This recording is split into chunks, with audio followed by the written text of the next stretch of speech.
how's it going? It's Grant with the Garden of Eater. And Shelby. And today we're going to talk about the most profitable shrimp in the hobby, the bread and butter, as well as the most bang for your buck. I've got a couple of notes on what makes, on why it makes our list. And of course, I didn't bring my notes to the table. So I've got to go run and grab that. While I do that, I leave you with Shelby to say hello. All right. So, goodness. Grab a rag while you're at it. A rag? Yeah, you just spilled your water everywhere. All right. Let's go back to the top. I already saw a couple people in here. Wow. Hello. Fish and I can never say that name. Welcome in, Crip. Hello, Beta Aquatics and Spaghetti Nona. Frank. We got B-Wizzle Aquatics. Craig. Collaboration of Curiosities 2.0. And Eduardo, welcome in. Hello, Jeff Kane. Glad to hear about your shrimp. Hello, Laura from LJ Shrimps. And Bunny Viper, Monster Fish Gal. This is a safer way to go. Yeah, probably still messing everything up. No, there's so many cords. I've got a rag. All right. I didn't come empty-handed. All right. And hello, Scotty Aquati. And a new member, Nick Garrity. I sent out your package today, so we'll have to send that separately for your membership sticker. But I am super excited. I made videos like a week ago, and no one became a member. So I was a little upset. But now we get to play the new videos. So you welcome to the team for our Caridina member.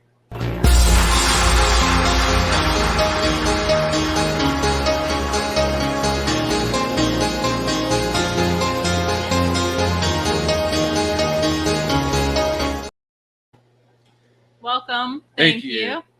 Thank you. I'm supposed to say it. And I forgot to mention, we don't have a sticker. I'm very not prepared tonight. But we do have holographic stickers.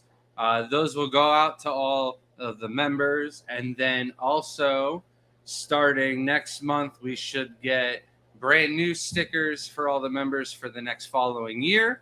We're going to come up with something new. And then we also will have a brand new, like, regular sticker that we hand out in normal shipping boxes and stuff like that. Because we've run out. We went through like 2,000 of the old school stickers. We did keep some to do some like fun giveaways and some sticker like swag bags and stuff like that in the future, but we ran out of them to hand out, so we will be placing an order for some stickers here soon. And also that membership comes with a 10% off code to our site, tgoeshrimp.com.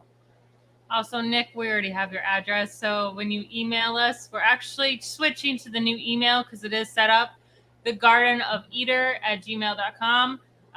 Email me if you want us to just ship out your sticker separately, or do you want us to wait for your next order? Just let us know. But I already have your address. So only because you're one of our regulars. But we can email you that code. Yep. Welcome in, Bunny Viper. And TJ Autocross. You can continue with whatever you're doing. So, Richie. For the remainder of tonight's topic, let's keep all of the chat and everything, all the questions. You gotta wait. I'm sorry. It's down here. Well, I can't see it there.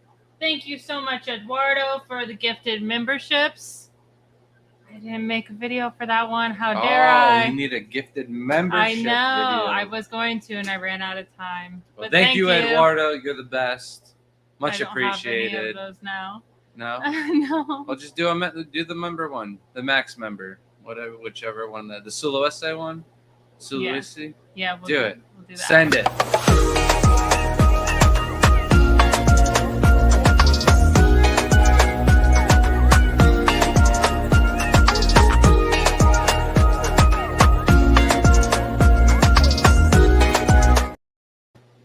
Thank you again, Eduardo. Thank you. Whoever got the memberships, I'm sorry we can't see that on our end, but email us at thegardenofeater@gmail.com, and we will get that sent out to you. Did you tell Crypt Keeper beforehand, like a heads up that we were doing it this time? I should have told him. I'm sorry, Crypt. I'm horrible. But hopefully he got that already commented down below. But like I mentioned, tonight's topic will be about our most profitable shrimp here. And it's in general as well. Fairly speaking, these are the shrimp that dominate the market the most. What are we doing? What are we showing off? Continue. All right. The light is really bright. That one? All right. I don't think we're going to be able to get it to work. It's probably just better if we just do that. No, that didn't help. No. Sorry. All right. Somebody else mentioned it, that the light wasn't good enough, or it was too bright. Too bright, yes. Which is weird. I thought these were all the dim lights. Why don't you just slide it over? You can't slide it over more. All right. Well, but we can slide over. No, that's not working. Yeah. We can. Those are bright too. No, there's a bright too. It doesn't work. All right. It's not better. A little bit, yeah. All right. No, So, ones are... sorry. We'll figure this out one day, but not today. Anyways, to make it on our list, they're going to be easy to breed. There's going to be a nice demand for them because you can breed a lot of shrimp. Doesn't mean you'll be able to sell them. And then these shrimp also hold their price. That's part of the demand, but there are a few shrimp that, since I've been keeping them, have actually gone up in price, and I'll talk about those as well. But for the most part, all of these shrimps are easy.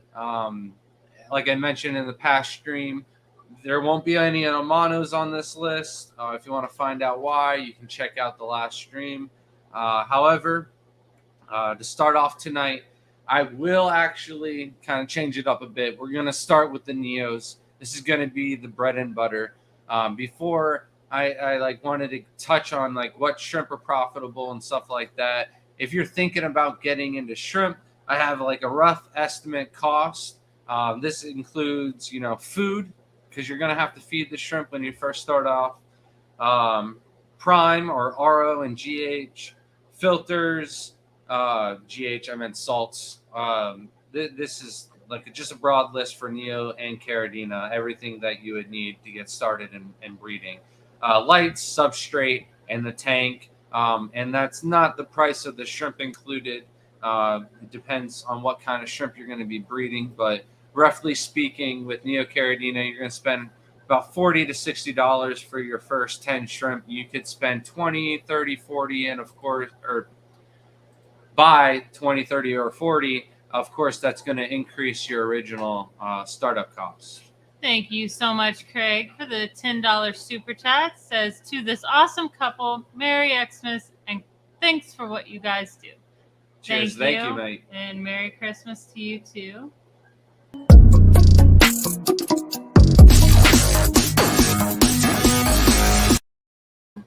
It's much appreciated. Thank you so much. Shelby actually went to your channel to see if you were producing any videos because you're around so much. You were on live right before us, and I was like, "Oh, I'll check you out." I couldn't hear you at all, so I don't know if it was on my end or your end, but your tanks are really cool, and the boots on top of the tank were really cool. Just let you know. But thank you for the support. But for like an average cost of starting up a Neocaridina tank, it's going to run you about $120, and of course livestock after that is going to cost a little bit extra. And then like with most Neocaridina strains, you can have 3 or 4 clutches of babies and actually start making money off of one of these tanks. For our best sellers is hands down red, yellow, and blue. These guys outbreed, outcompete. There's not a lot of culling to be done for them. They're fairly easy shrimp. They're really hardy, and the demand for them is just way higher than, say, the blacks, the snowballs, the orange. Even though those are just as easy to breed, they're just not the demand, the need, the want for them it's just not out there. I once talked to a breeder who said they sell 50,000 red cherries every year and only 3,000 orange. So the ratio there, the demand, if you're trying to breed for profit, there is, a demand for a really high grade orange shrimp out there, but there's just not that many people looking for it compared to the amount of people that are looking for the incredibly high grade red cherry lines. If you can find them in stock or from good breeders and stuff like that, and they're looking for large ones as well. So depending on what you're wanting to sell, what kind of market demand you're trying to meet, you're just going to find more buyers for red, yellow, and blue than you will other colors. Now, the one rarity to this equation is greens, and I don't really list greens with those same colors because the greens will have a considerable higher amount of culling required, but there's still a good demand for green jade culls, green emerald culls as well. So they're well worth it. We sell as many green shrimp as we possibly can. And when I tell you, when it comes time for St. Patty's Day, you can't breed enough greens. You'll never be able to breed enough. There's just everybody out of the woodworks wants to come out and buy green jades or green emeralds right before St. Patty's Day. The rest of the year, green's not on their mind, but around St. Patty's Day, it kind of works the same with orange for Halloween and the pumpkins and stuff like that. But in all honesty, nothing compares to the green rush during St. Patty's Day. You might sell a little bit more red cherries and fire reds during Valentine's Day, but the demand for those 4 shrimp, if you had to choose 4 neotanks, and now I did say red, yellow, or blue. Of course, you want to breed the fire reds, the painted fire red cherries. With blue, you want to go darker. There's just not that high demand for the pearls or the jellies or the blue velvets. The blue velvet is like the term I like to use for them.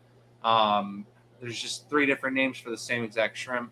But with blue diamonds and the blue dreams, they're considerably darker shrimp. They're like the dark as this towel from Carib Sea, but the genes are a little bit different. So if you had to choose one, I would go with diamonds because they do sell for $1 more.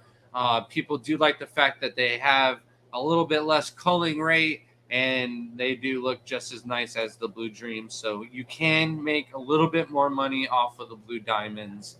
But blue dreams, it's still a better choice than going with the orange. I would actually prefer a blue diamond and a blue dream tank rather than breeding orange as one of my tanks if I was limited to only 5.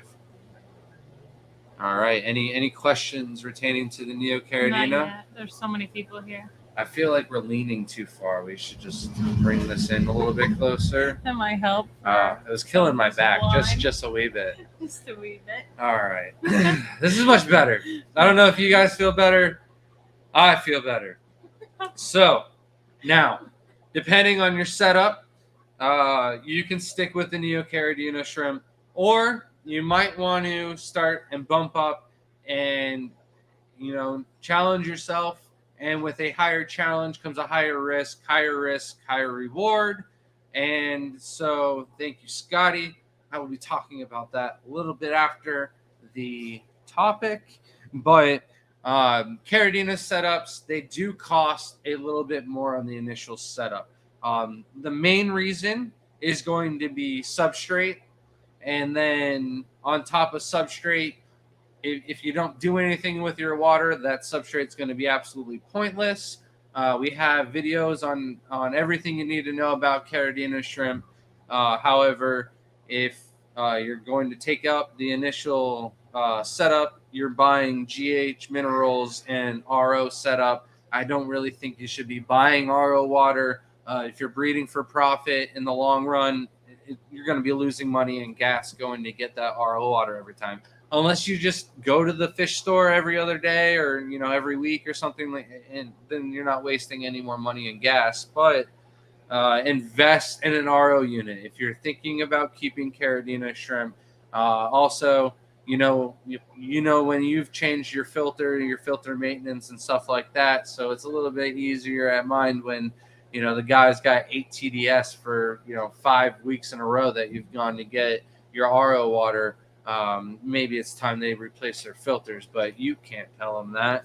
So the initial setup is going to be about $230 not different, but that's without the Caridina livestock fee again. For Neos, it was about 120, and this is low end. Believe me, you can spend a lot more. This is the bare necessities. You don't need to be buying rimless tanks to be breeding these. Like I did $1 per gallon, 50% off, or used tank equipment prices.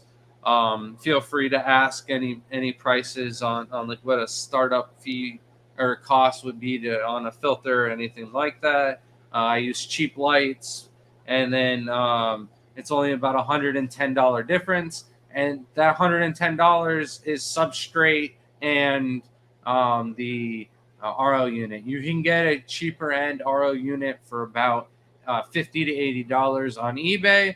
However, you get what you pay for. You can definitely get, a way nicer RO unit, something that's going to crank out water. You don't have to have sitting water or something like that for a lot more. This is just baseline price getting into the hobby.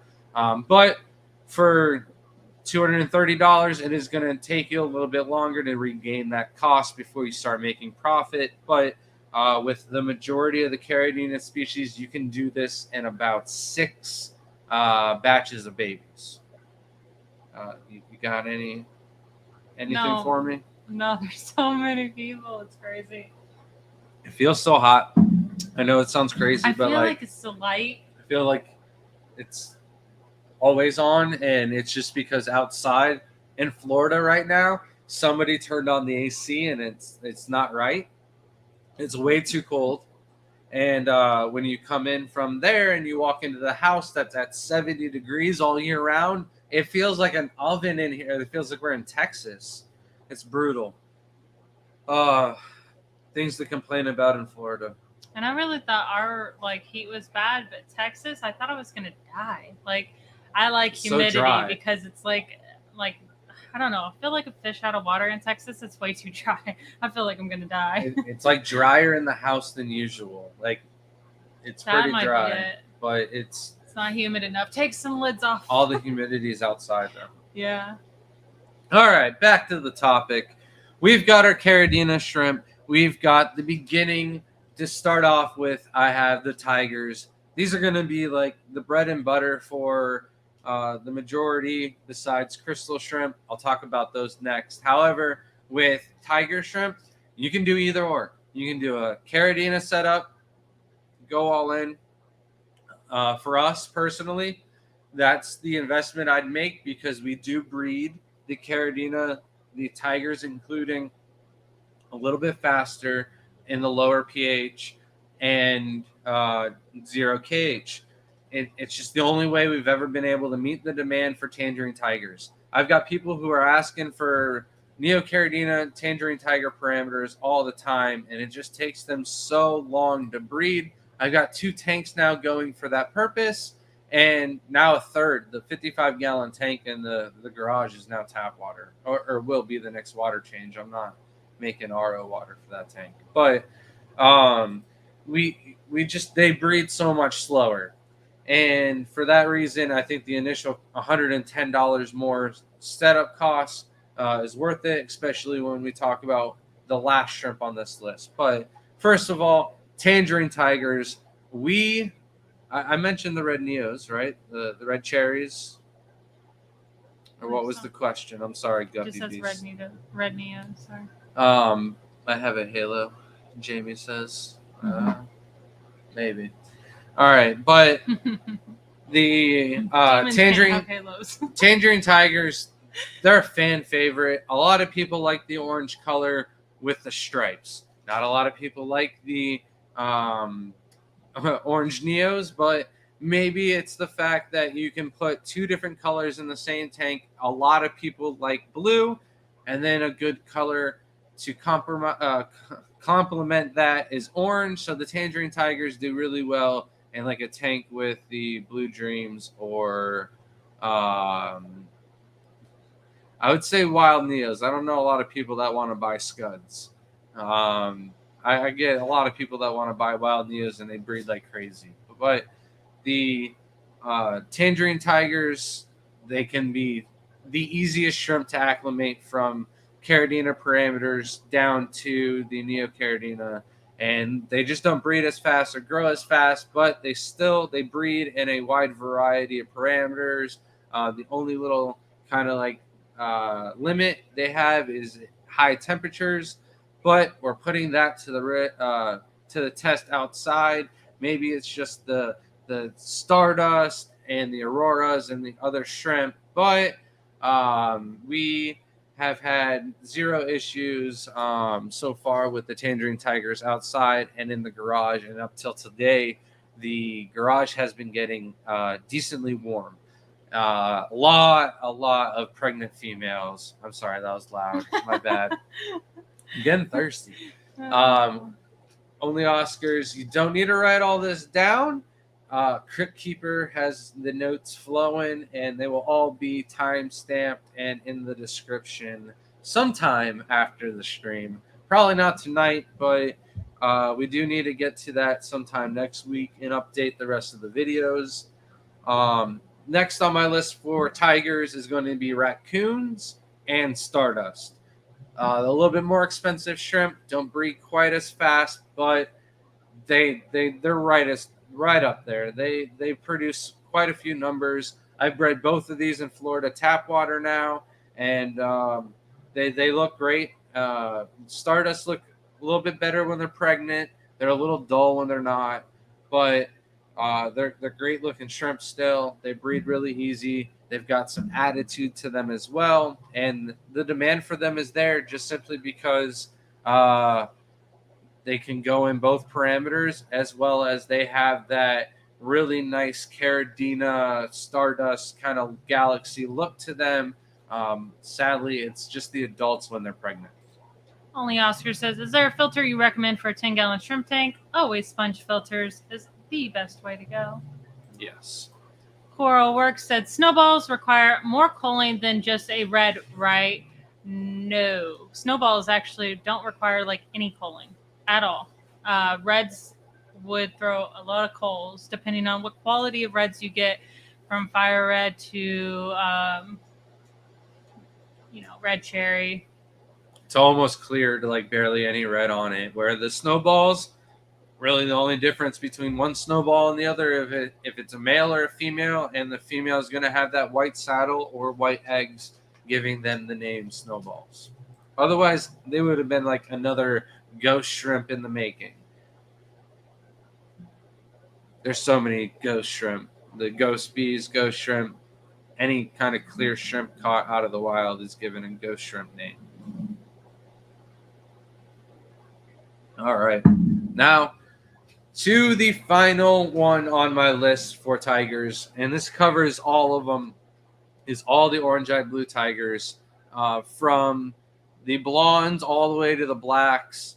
They have the highest demand for tiger shrimp, and maybe Caridina shrimp. I get asked more about the orange-eyed blue tigers than any other shrimp out there. I believe Snoochie just posted a video of them as well.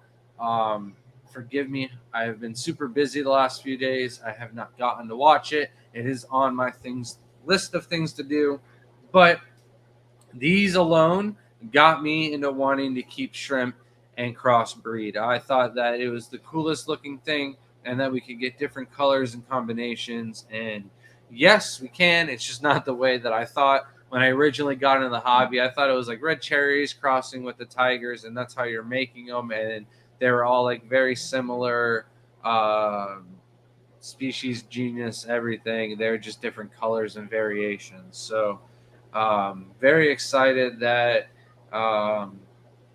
you're able to find so many different varieties, and that there's still many to come. But the only reason why I don't have these higher than the other shrimp on my list is because they breed fairly slow compared to the other three.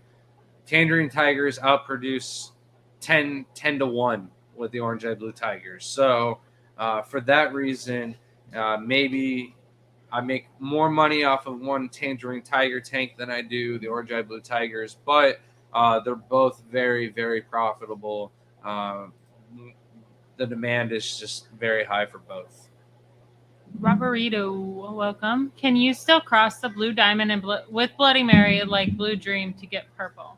I think it's possible, but just like the Blue Dreams, 9 out of 10 times you can get wild. So maybe it's like 19 out of 20 times you're going to get wilds. I'm not sure. I haven't done that specific cross too many times. I got wilds like 5 times before I gave up and stopped trying. Crip asks, is there a larger demand for solids or really Neos? So most definitely there is a much higher demand for the solid Neocaridinas. The Rillies, they're just not like we would sell maybe 10 just using red cherries alone. 10 red Rillies for every 1,000 red cherries we sell. So like 100-to-1 ratio. It's just that much higher. With the Rillies, they come with a lot of work. A lot of people know that. And also, they kind of look broken or ugly or like coals to some people. They want the solid red. And a lot of people around the world, the red is a dominant color. So you want red head to toe and as brightly colored as possible.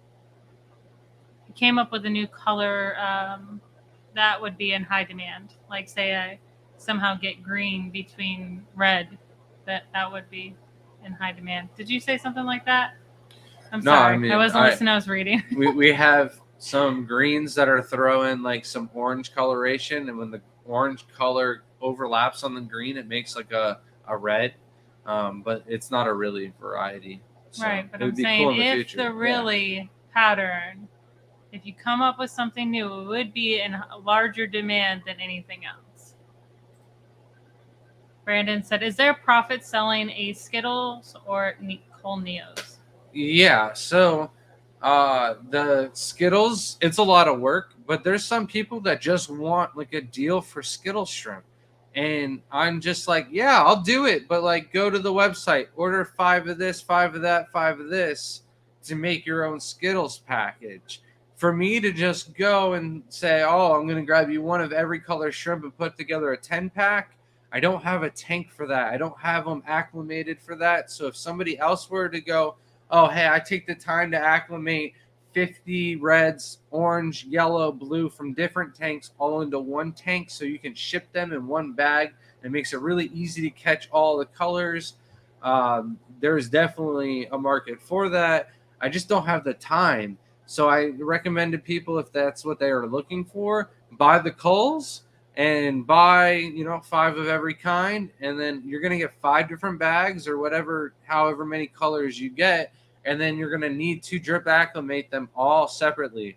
One of the biggest risks people do is when they send me pictures and they've got issues during acclimation, it's because they've taken all of my shrimp that they got from me, Caridina, Tangerine Tigers, and Neos, put them in the same container and try to drip acclimate them from there. And what you did was you monster mashed and now are slowly dripping another parameter into the mix. So it is quite the concoction cocktail you've made the shrimp.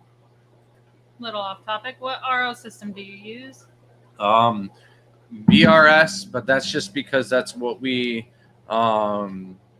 purchased in the past. We have another RO unit we are going to be trying out soon. I don't want to give it a recommendation or anything like that until we've tried it out, but I do plan on upgrading from a 200-gallon per day unit to like a 400 or 500-gallon per day, and I will be using a different company.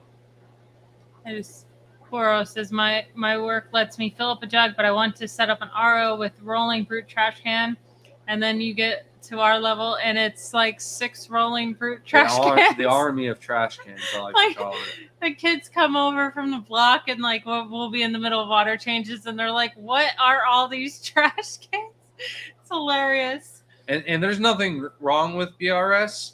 The only reason why I'm looking to try someone different is because the BRS is like the most expensive Ferrari, nicest one on the market. So I believe there's other options for the same quality and cheaper price.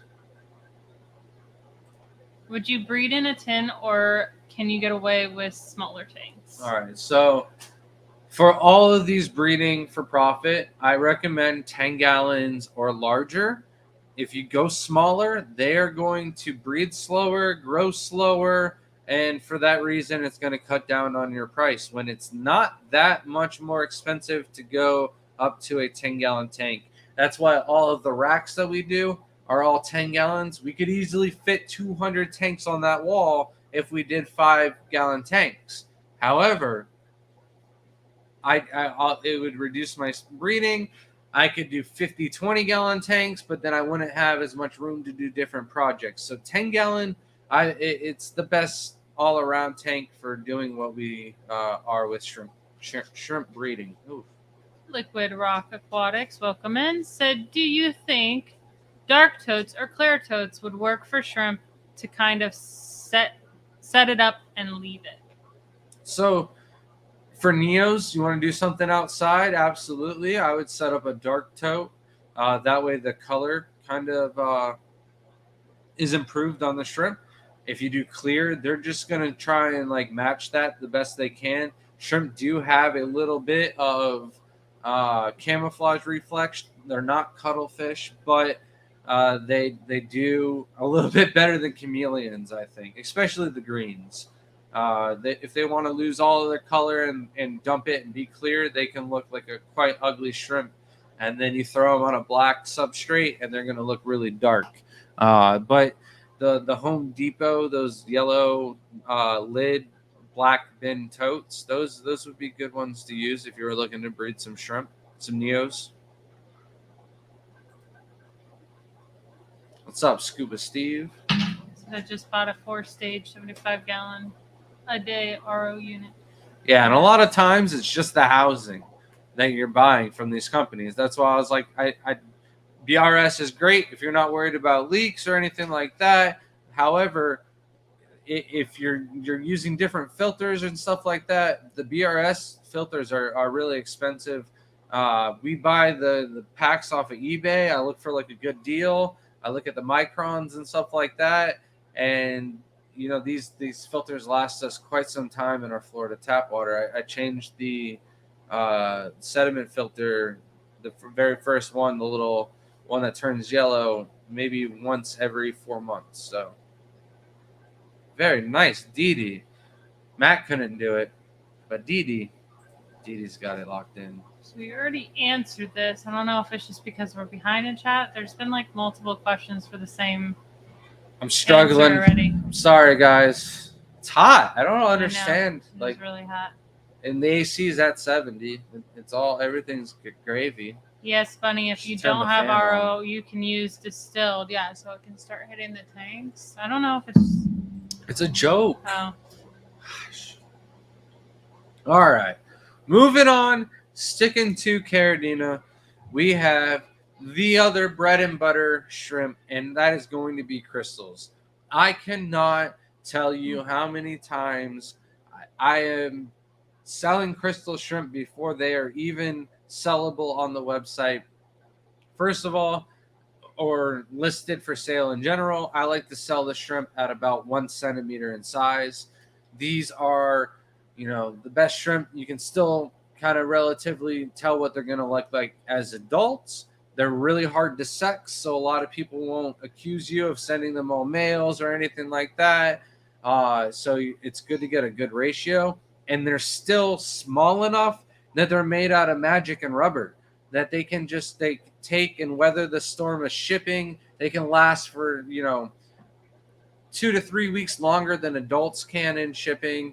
And when they get to the water parameters, they're going to adapt. They're going to acclimate a lot better. In fact, the smaller, the better. And a lot of breeders know that. And they'll come to me at around, half a centimeter and be like, no, that's fine. I need some pure red line to add to my shrimp line.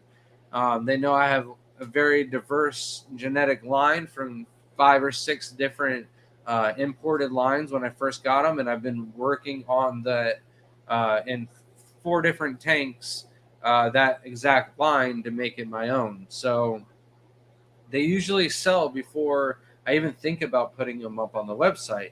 Same with normal crystal shrimp. Same with, it doesn't matter if it's crystal reds, crystal blacks. We will be posting up some super crystal blacks, but that's because I don't think a lot of people know about them. The shrimp hobby is kind of drifted away from the mainstream. We used to have like 34,000 people in a group chat not a group chat, but in a group on Facebook.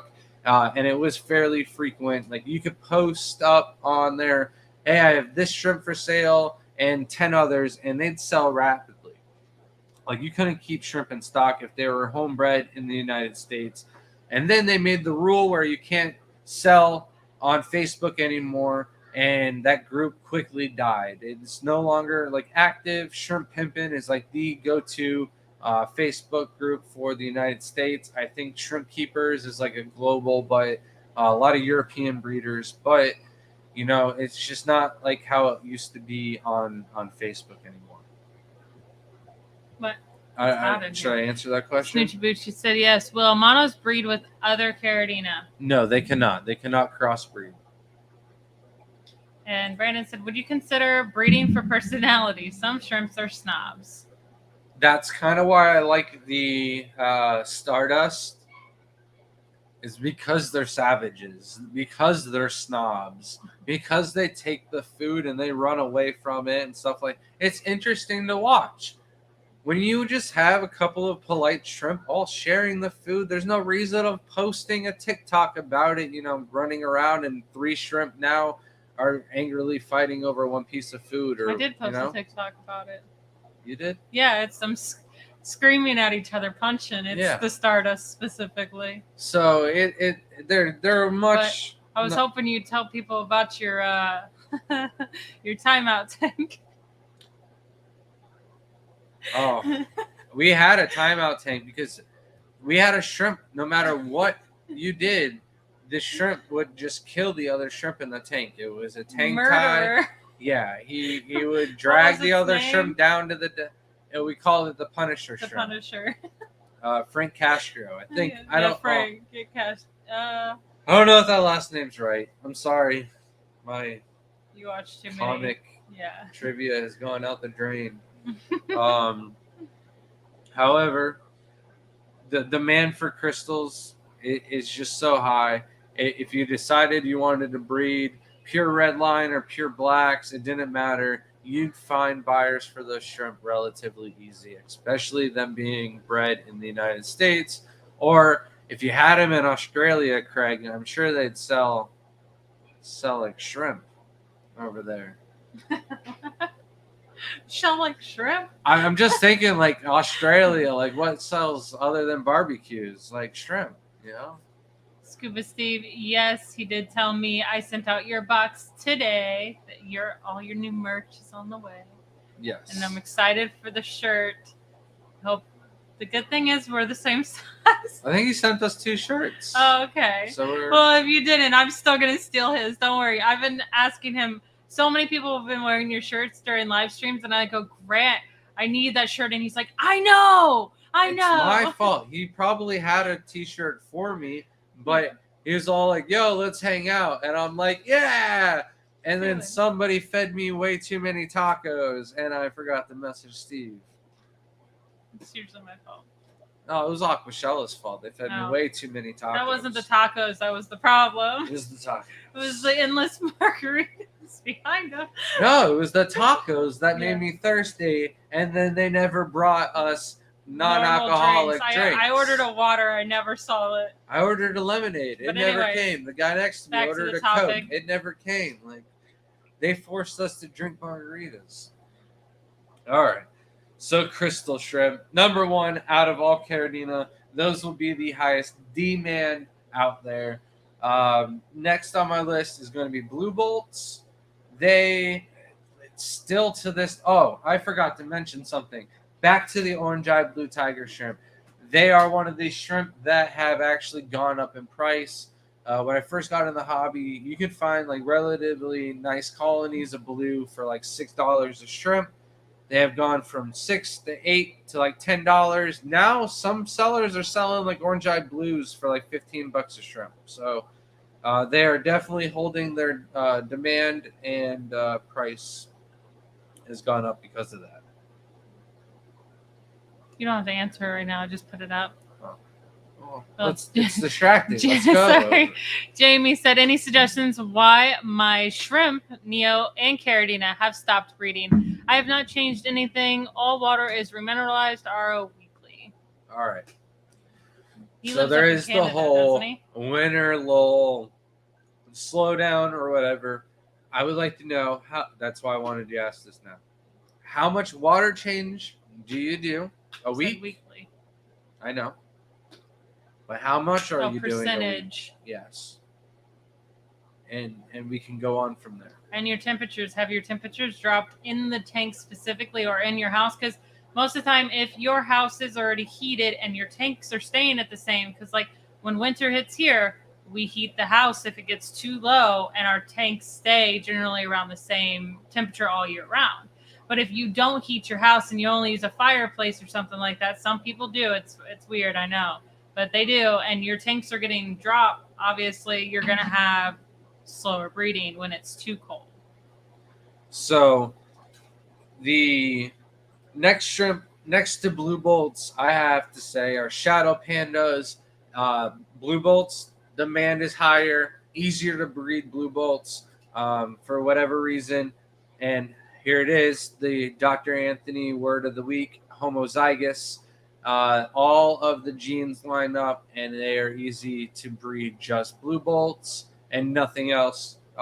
Very, very rarely you'll get like a red or something like that, or a Missouri pop up, but for the most part, you will get a fairly true breeding line of blue bolts with one or two crosses, where shadow pandas, they are going to throw blue bolts, shadow pandas, Misuras, black King Kongs, extremes, one stripe, two stripe, the works, even possibility of throwing red King Kongs and red bolts as well. So those all sell very well, not nearly as much as blue bolts and shadow pandas.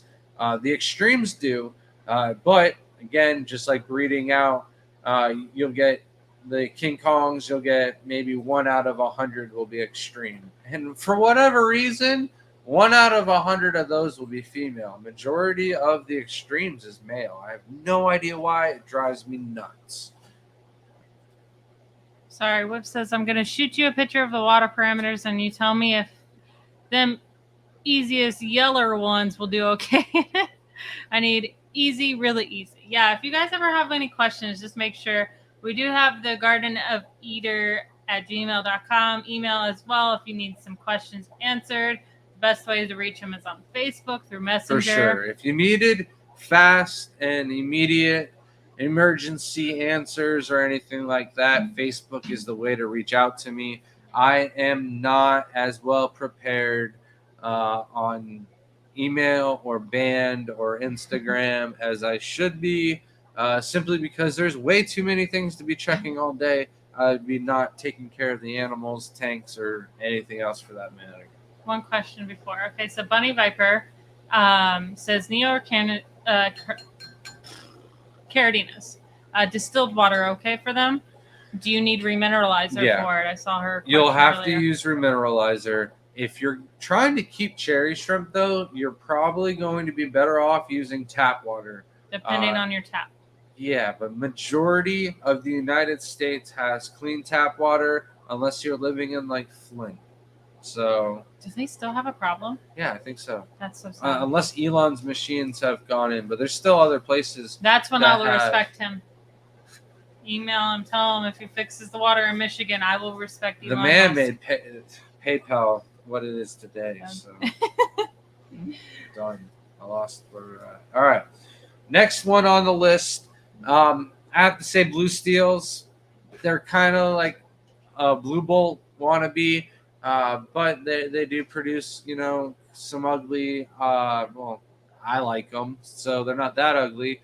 The crazy blue and red steel and other phenotypes of shrimp that are not as in high demand, but the blue shrimp itself, it holds its price. It's still one of the shrimp that we're just always on the verge of taking off of our website. So they're definitely a profitable shrimp. If you're trying to do the crazy blues, it's basically this blue steel as well. Blue in general, it's just a really popular color. I know like most male men, it's their favorite color. Mine is green, so there's no green hulks or stable line of that. That's why they're not on my list. If they were stable, I'm sure the demand for them would be just as high as the blue bolts, but they're not a stable thing, so the demand is not quite there. And then, of course, we start to get away from the shrimp that are just sought out for just simply because they're stable in the hobby, they're bread and butter. These are the shrimp in the hobby that the average person go and look at and they're like, I don't understand what makes them this much money. So of course these are where we get into $50, $100,000 shrimp, and of course that makes them most profitable because still, for the most part, it's a $230 initial investment for the setup.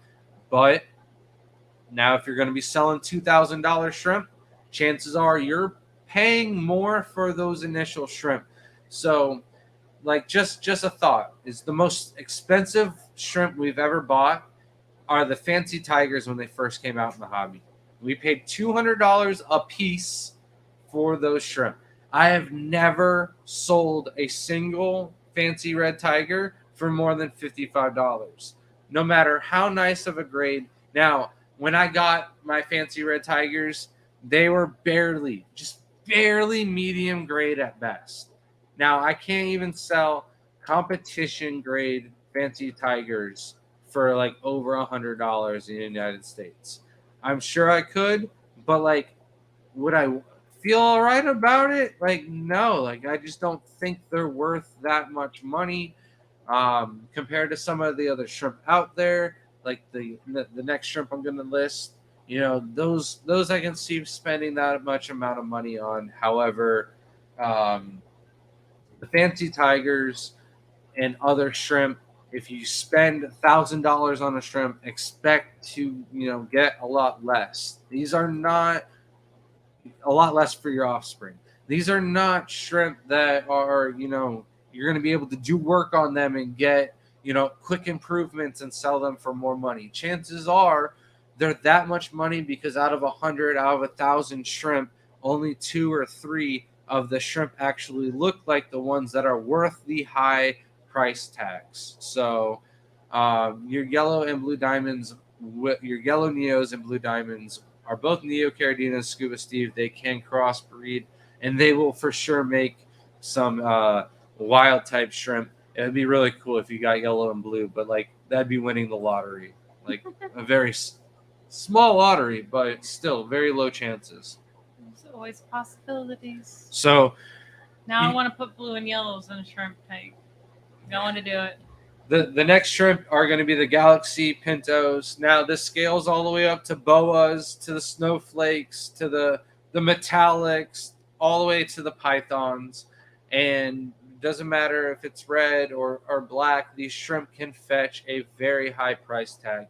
I believe some pairs might even still be going for $2 to $7 grand over in other countries. And now these are going to have spider legs, more dots than you want to count on each side of the face, perfect back line, perfect stripings, some gnarly headgear like python, and then the metallic color. You might even see 3 or 4 different color pigments on that shrimp to make it that price tag.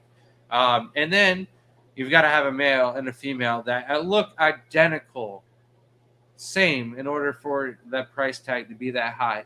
But the majority of the babies you're going to be selling for a very, very small fraction of the initial cost for that pair, if you're lucky enough to get that pair to breed. So again, initial startup cost on those shrimp is a lot higher, but say you wanted to get into some Galaxy Pintos, you can get some medium grade red Galaxy Pintos off of Shelby. These are going to have the same genetics as the rest of the tank at throws, the higher grade, the snowflakes, the fish bones, and stuff like that. So out of breeding one batch of babies, you'll get 30 offspring if you do everything right.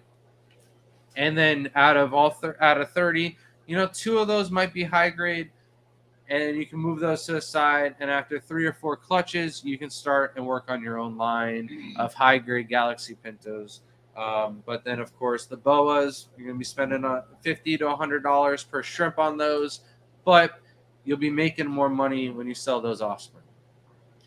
So Coro asked, are there advantages to using a glass tank over a plastic tub for profit setup? Typically, usually you can get plastic tubs in a larger quantity. So yes, there is advantage to having a bigger plastic tub over a glass tank. Just being able to see the call. That was terrible. So glass tank, obviously, sorry, there is an arrow right in my face. It's bothering me. Glass tank you'd be able to see. So like I would never do Caridina if you were doing special Caridina in a plastic tub, just because you can't see them as good. You won't be able to cull out the bad ones. And the big plastic tubs, you're able to, it takes time. Even a small plastic tub, it's just harder to see quality. So if you're looking to breed for quality, for profit, which we usually generally more money per quality shrimp would be better. So I would say to do glass tanks over. Like realistically, if we could have 10,000 gallon glass tanks in our house, we would. It would be nice. And have them all like divided, I hope that answered your question. Grant left me struggling. Crypt Keeper said, if setting up a rack, should we diversify the category we stock or keep to one small section, i.e. all orange eyes or all neos or only the various pintos or crystals, etc.? Just break. You're a mess. You did not make it easy for the setup, entry, and exiting. Like this. No, because you should not be getting up. Dedicate your full 2 hours to this stream. Do not move. I had to go outside to feel like the nice, cool air. It is so hot in here. I know. I don't understand. It is 70. I even took the heat, the temp gun. Everything is just us. I can't handle the heat of the lights and all the intensity of everything going on. But the boas, for sure, most bang for your buck, most profit that you'll be getting into them. Now, it would take a lot less batches of babies. You could initially pay for your entire setup off of just the first batch. So that is nice about that. They are the most risk. They are, you put up a lot of money. If this was your initial first time breeding shrimp, we do have a friend that kind of did something just like that before boas were a thing. They went and got the most expensive fancy tigers that they possibly could. And, that high risk comes high reward. They were able to pay for their setup relatively quickly by doing that. So, that about wraps up tonight's topic. All my notes have been covered. Any more questions regarding? I'm sorry, it was sloppy tonight, huh? Yep, usually. I need you to come in here and. Oing says, "What is the largest shrimp in body size that you breed and sell?" So for us, I'd probably say our yellow neos will get the largest out of all of our shrimp. The maximum size I've seen them is about 1.5 inches. Not all of the yellow neos will get that size. If you buy them as juveniles and take them and throw them in a 5-gallon tank, they are not going to get. I mean, maybe, but chances are they're not going to get to that size. I would put money on them not getting to that size. Richard asks, have you tried an RO booster pump? No, I haven't. That might be what we do before I buy a new RO unit. I was hoping like another Aquashella would happen in our own backyard, and I was planning on just taking home, or like not taking it, but like making a deal with the guy at RO Aquashella that does all the RO units for one of their nice displays, so they wouldn't have to haul it home, and it wouldn't be too far of a drive to bring it here and set it all up. Sniff and Poot said, I'm setting up a new 6-gallon nano tank. How many shrimp can it safely hold? So when we recommend setting up shrimp tanks, we usually say to start with 1 to 2 shrimp per gallon, at least 10. So for this tank, I would just buy a 10-pack. You're probably going to get a couple extras, and I would stick to that and just let them do their thing. Okay, one more question before we get to Crypt Keeper. No, we got 4 minutes to chill. 4 minutes. Okay.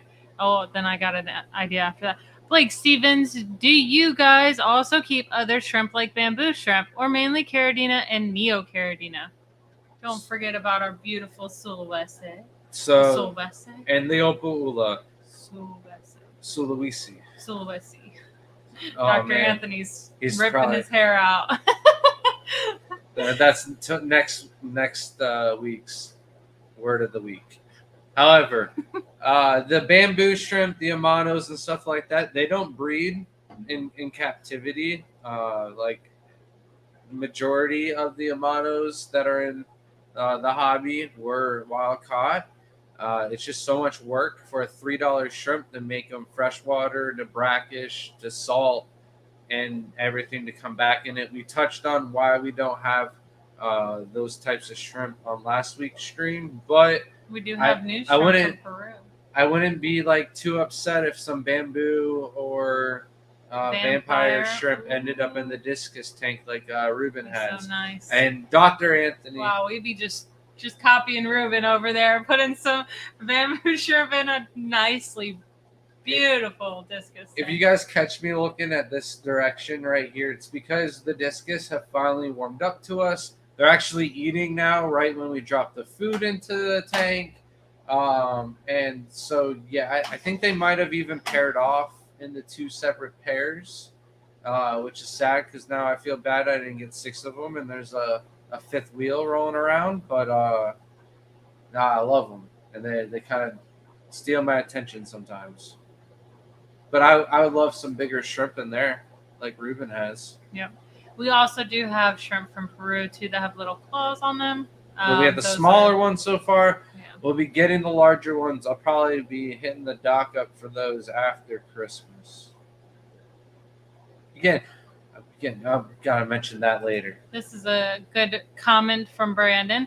If you use the black toads in summer, keep them in the shade. Heat will spike fast, and you'll have cooked shrimp. Yep. Yeah, because their water volume isn't that high. We have a 30-gallon, but it is under shade, so we don't have that issue outside. It's black, a 30-gallon barrel. First class fish, yes, it is. So you can't really see in there. The best bet is the bigger totes is to net them and then cull them out that way. That's what we do for hours upon hours. It's not like hours upon hours. It's more like every Monday and Saturday, Tuesday and Wednesday, whoever it is that goes out and catches shrimp for that order, we spend a couple extra scoops and catch as much shrimp as we can and clear out the ugly ones out of the nets and into the cull bin. So it just helps keep the supply down. But, there's always that ugly stud male that stays in the back and never comes to the front, and he be getting it, It is what it is. Always that ugly one that makes it in there. Bunny says, I'm so confused about shrimp, who belongs to what, etc., but I'm learning. Dying to try it. Yep, you're at the right place. And if you ever have any questions, like I said, just reach out to one of us. We'll always try to answer you. If you pester me, I'll pester Grant. If he doesn't answer you, pester me, I'll pester Grant. All right. Great question by Victor. for crystals, is it both red and black? It is both, but if you had to choose just one, red is going to sell much nicer or a little bit more than the blacks will. All right. I think it is now time for. Oh, he just disappeared. Crypt Keeper. All right. It is time for the Crypt Keeper segment of the week, and we're not going to mess it up this week. We have the man in the flesh. How's it going, Tim? What's up, Grant and Shelby? How you doing? I'm a little thrown off by the name here. I thought you were all incognito. Everybody just knew you as Crypt Keeper because the whole gang thing. I didn't think you wanted to be known. No, in the intro of each of my videos, I say, welcome to Crypt Keeper Aquatics. My name is Tim. So you do. Those that actually watch my channel and subscribe to me already should know. I guess it just kind of goes right over the head. All right. So let me have it. What's the question of the week? What is going Okay, on? so Sorry. shrimp versus Nanashi shrimp. Spelling it with a CY versus SHI. Is there any difference in those? All right. What was the question? He asked if there was a difference between Nanashi and Nanashi shrimp. And the only difference is what region of the world you live in. Okay. So it's a different name for the exact same shrimp. Off the top of my head, I know you gave me this question beforehand. I just didn't have time to look it up. I don't know if it's Asia that calls them Nanashi or Nanashi, but one of them is Asian and the other one is like a German European term. Another term that is being used and tossed around is galaxy tigers, and I don't like that term because we already have another shrimp in the hobby called the galaxy tiger. It's a wild type tiger shrimp, but the importers, the sellers overseas, they like to do what's trending and what's hot to sell. So they will rename a shrimp or call it something different to try and create a new market for it. Oh, okay. And then what characteristics make it like a high grade, and what would I want to call for?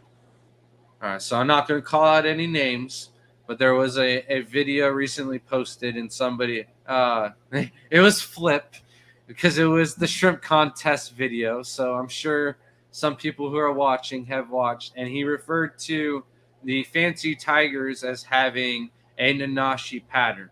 Yeah, and now that's kind of backwards because the fancy tiger came before the Nanashi, and that pattern was kind of replicated from the fancy tiger genes over to the Nanashi, Tai Tai B, Tang Tai genes to get those fancy double pigment. But with Nanashi, it also has like this kind of tooth right in the body, where kind of like some pandas will have like the full bar that goes all the way down. With Nanashi, it kind of has a little tooth marking on it. But on the back of the Nanashi, it will have. So here's some of my Nanashi Pintos. All right. And I just did my very first Iwagami style scape in this mug. It's only going to stay in here for another half hour or so, so don't worry, Grant. Don't cry. I knew there was going to be a surprise. I just didn't know it was going to be a mug of shrimp. All right. Yeah. So caught me by surprise for sure.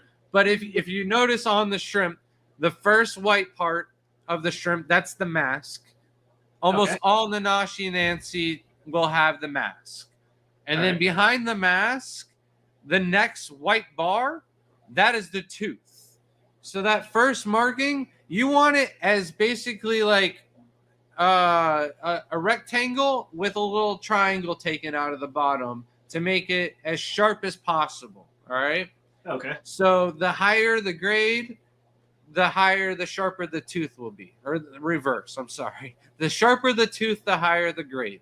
Then right behind the tooth, you want as nice tiger stripes, fancy tiger imagine yourself having the nicest, highest grade fancy tigers you possibly have. Those back tiger stripes on the back of the tail, those would be replicated onto the Nancy. And that's going to be your high grade Nanashi and Nancy pintos. However, there's a term that's thrown out called advanced. The advanced Nanashi, that's going to be when you have the back line where it comes head to toe, connects all the way down. You're not going to have a fishbone pattern. So there's no fishbone Nanashi or anything like that. But the higher the grade is also going to depend on the dots.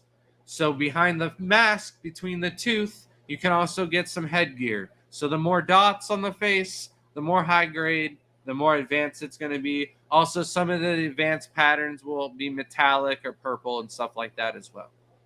Okay, and since it has the backline on the advanced, that's crossed with a Serrata instead of a Marie.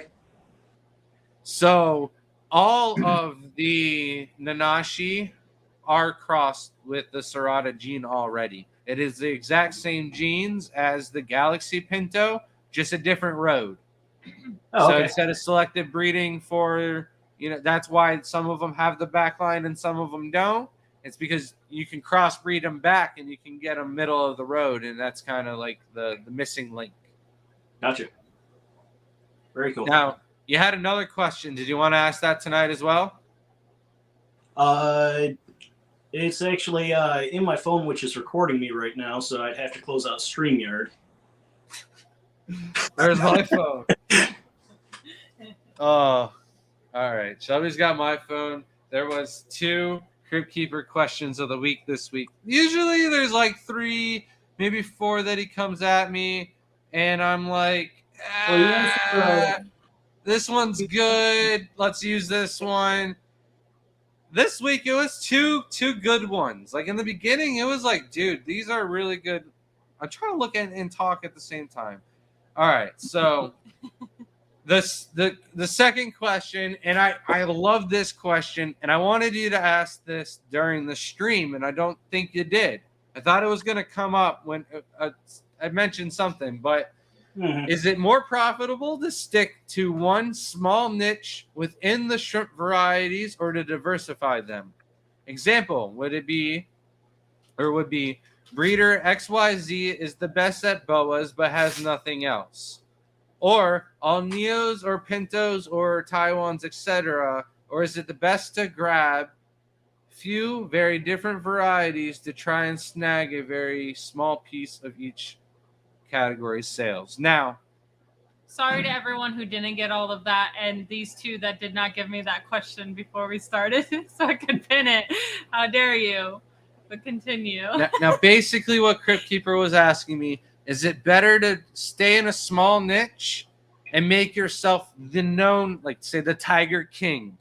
Or is it better to be Ash Ketchum and catch them all and go for the whole Pokédex? What? It's a terrible name to say on live stream. Sorry.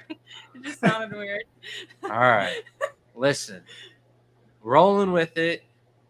I don't think I would be at where I'm at today as a breeder is if I didn't go full diversify and try and grab as many different varieties as I possibly could. However, that's kind of like my niche. I'm not the best Neo breeder or the best Pinto breeder or anything like that. So that's kind of like people are like, oh, I don't know where to go get shrimp from. So I'm a safe recommendation for somebody to go, hey, you should go ask this guy. He might have it for you. So or know someone that does. Because there was nobody like me when I got in the hobby, I made myself that guy. But because I'm already here, and if I were to step into it now as like a new person and somebody else were to start all over, I think I would stick and try to be as high grade, spend my money into being the best home breeder of the newest shrimp to come out in the United States. I would stay to as very few and small tanks as I possibly could, or you know what I mean, could afford, because it would be, I would buy the next new shrimp whether it be the pythons, the red galaxy, the metallics, or something like that. And then I would constantly be trying to keep on top of the genetics and stuff like that. Anything new that came in the United States, I would stick with those. But there's still such a high market for homebred Neos, crystals, and tiger shrimp. You could do the bread and butter still. So there's like 2 different roads that you could still go down and make a ton of money still in the hobby. And one's going to be the highest end, and then the second is going to be the bread and butter.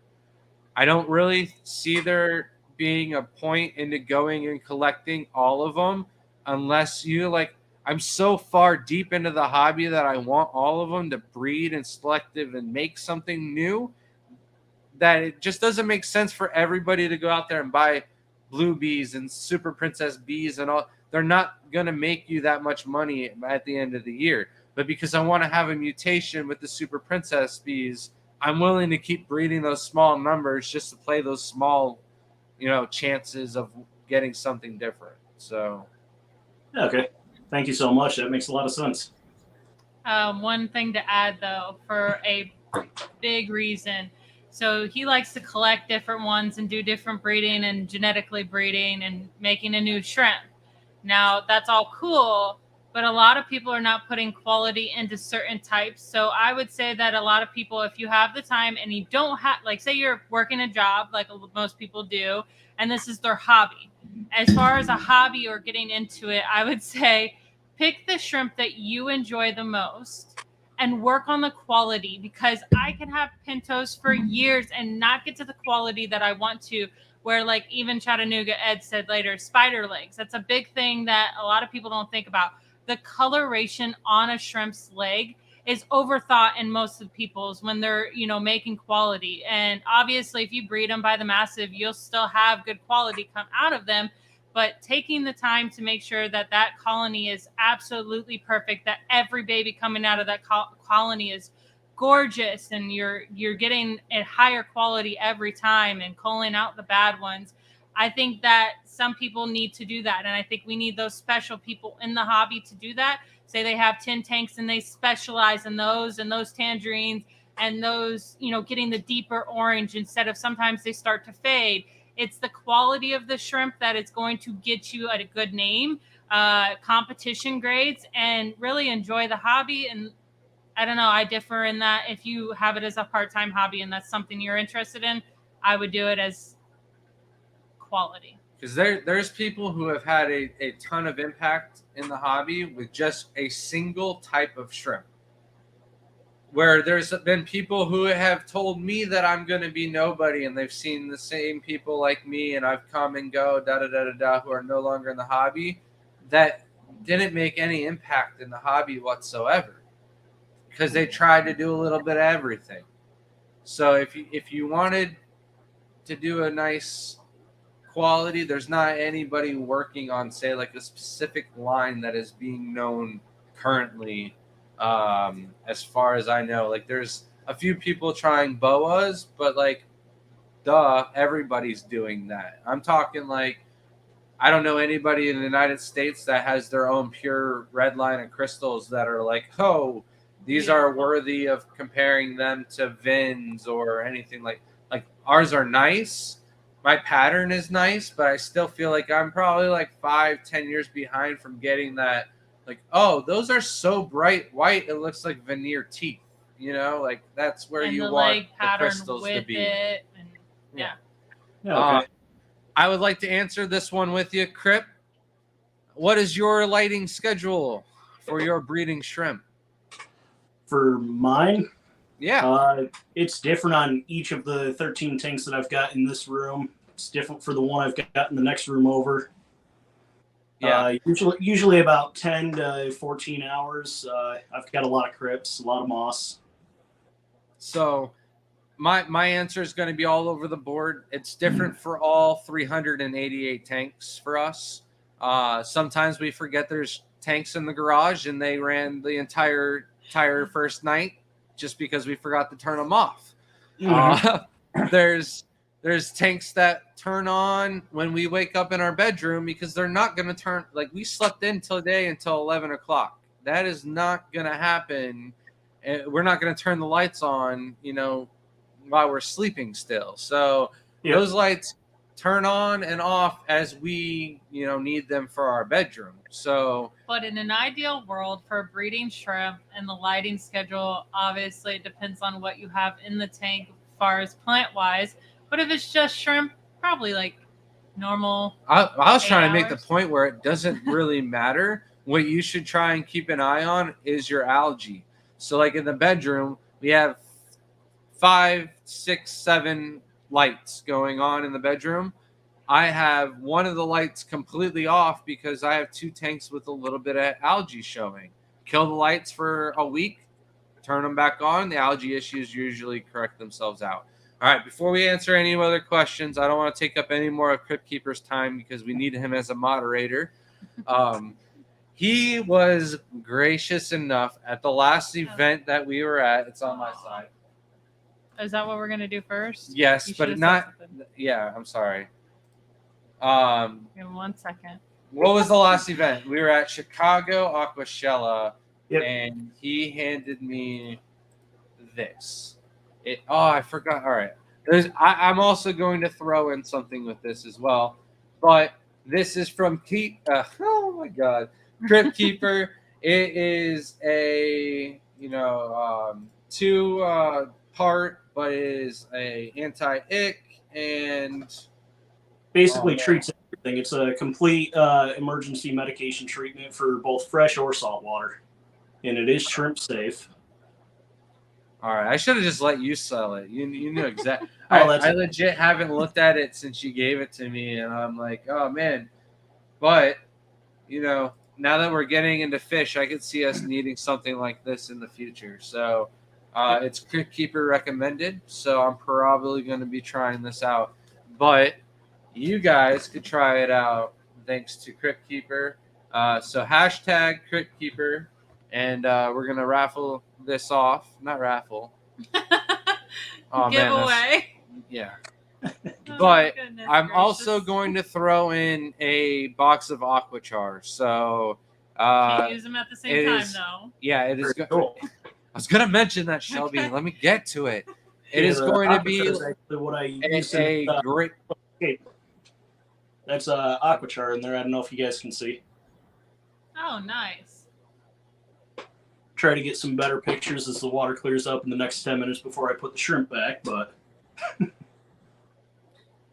with these meds and the Aquachar, you will hopefully have a nice, well-rounded medicine cabinet that helps solve any of your issues. But like Shelby mentioned, if you're dosing this, you want to make sure the Aquachar is out of your tank, and then the issue is solved before you put the Aquachar back in. So the Aquachar would be more for if you got some type of pesticide or chemical or Febreze, which is a chemical, inside your tank, and that was very unfortunate. However, we have our own giveaway. This is just Crypt Keeper's holiday giveaway. He gave this to us to give out at any time during the holidays. It is not the Santa giveaway, but I think it is the thought that matters, and hopefully it helps save somebody's fish, and that fish is probably going to be worth more than what we're giving away tonight. So hopefully it goes to good use, and we'll give you guys another minute to enter the hashtag. Gracious. I'm sorry. I'm so drunk. I need to get so thirsty. I'm trying to rush. Not rush through this. Power through it. If you could give me a drink, please, that'd be much appreciated. Hey, Grant. Do you remember about a month or two ago on your Halfscaped episode where I was talking to you and Brian about the Aquachar and if I should use it in the purple tank because they were all lethargic? I sent you guys videos. Yeah. They've all sprung back, and I actually just saw my first baby in there 2 days ago. So very nice. I definitely give the Aquachar 3 thumbs up if I had a third. I love it. I love it. As soon as I saw them spring back, I tossed it in every single shrimp tank. I tossed it in the 75-gallon. So every single tank is littered with Aquachar all over the place right now. Yeah, no, it's a great product. I like to use it in any of the tanks that kind of get a little bit cloudy or dirty from overfeeding or anything like that. But it did help save thousands of dollars worth of shrimp. That's why, like, every now and then, whenever Brian's like, I don't know, I don't know if we're gonna go out, I'm like, no, you're coming out, I'm buying, because your Aquachar saved thousands of dollars worth of my shrimp. So dinner's on me tonight, and I don't mind, because I'm still using those tanks today to breed out lots and lots of shrimp that probably would have gotten wiped out if I didn't have the Aquachar. So, all right, time is up. Let's hit it.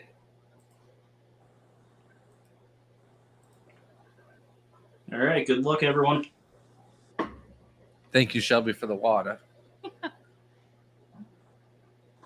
Travis Borders, congratulations. Congratulations. All right. I got to make a sound for this. I'm so awkward.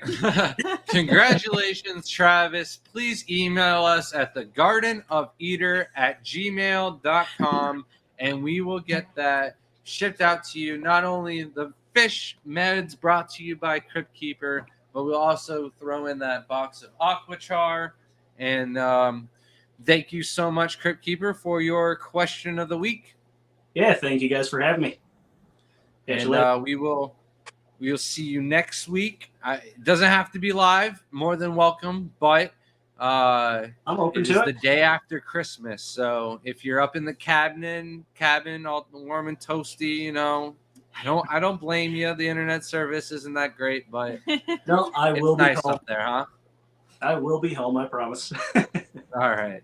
Well, you take care, man. Have a good night. Thank All right, you. thanks, you guys. Catch you later. Later. All right. Now, I saw a question. Are we going to dive right back into chat here?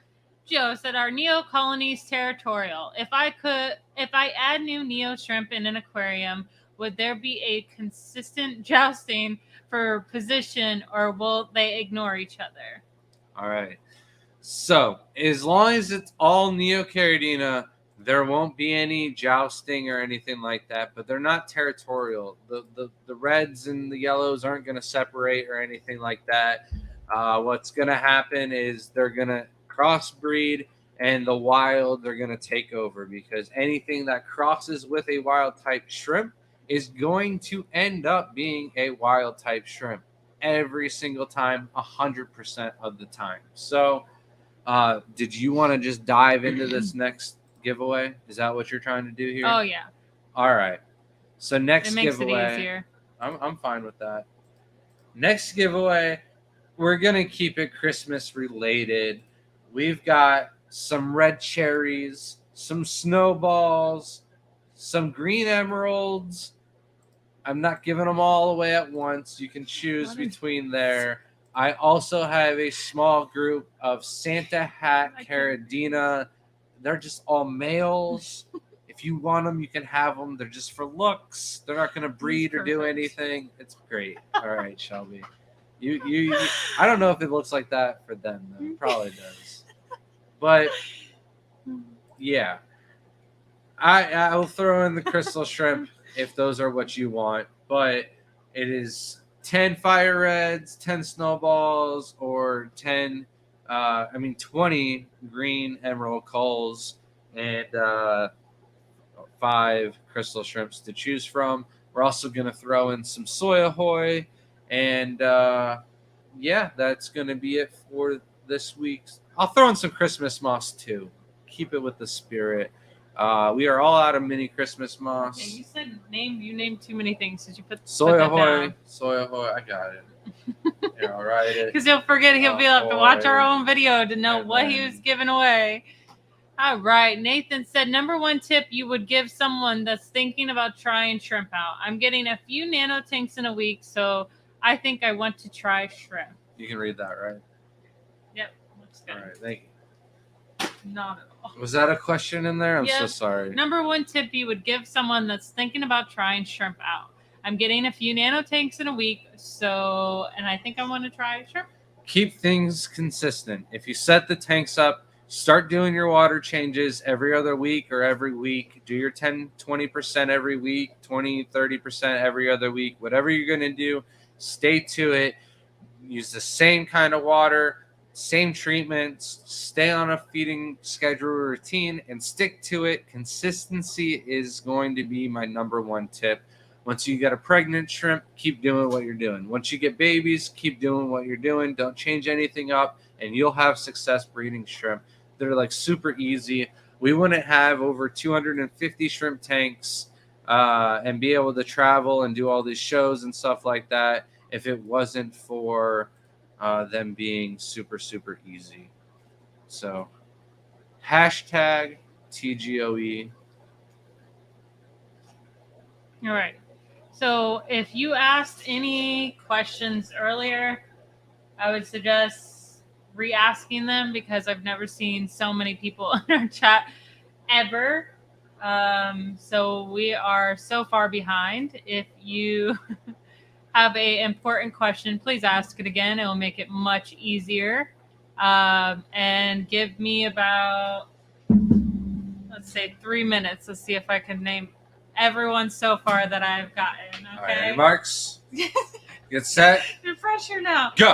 Welcome in Scotty DeFries, Snap Tight, Benjamin Peters, Victor, Richard Reynolds, Rob Bloomfield, Chris Aquazone, Crown Tail, Sadie, Brian, Noel. Brian who? It doesn't help that I didn't write very well. Nano, Night Owl, Brandon, Lady Guppy Beast, who came in before her husband Guppy Beast. Brian who though? Brian D. Oh. It started with a D, yeah. What's up, Renee, Liquid Rock, Stuart, Jerome, Select Peck, Dr. Anthony in the house, Pencil Fisher looking great, and I heard Richards are doing really well too. Big thank you to Dr. Anthony from those red pencil fish, and of course the discus, which you did ask about, but I think you answered before we got to the question. Hello, Nathan, Geek Boy, Oinky. We sent out your package today. Hope you enjoyed them. First class fish.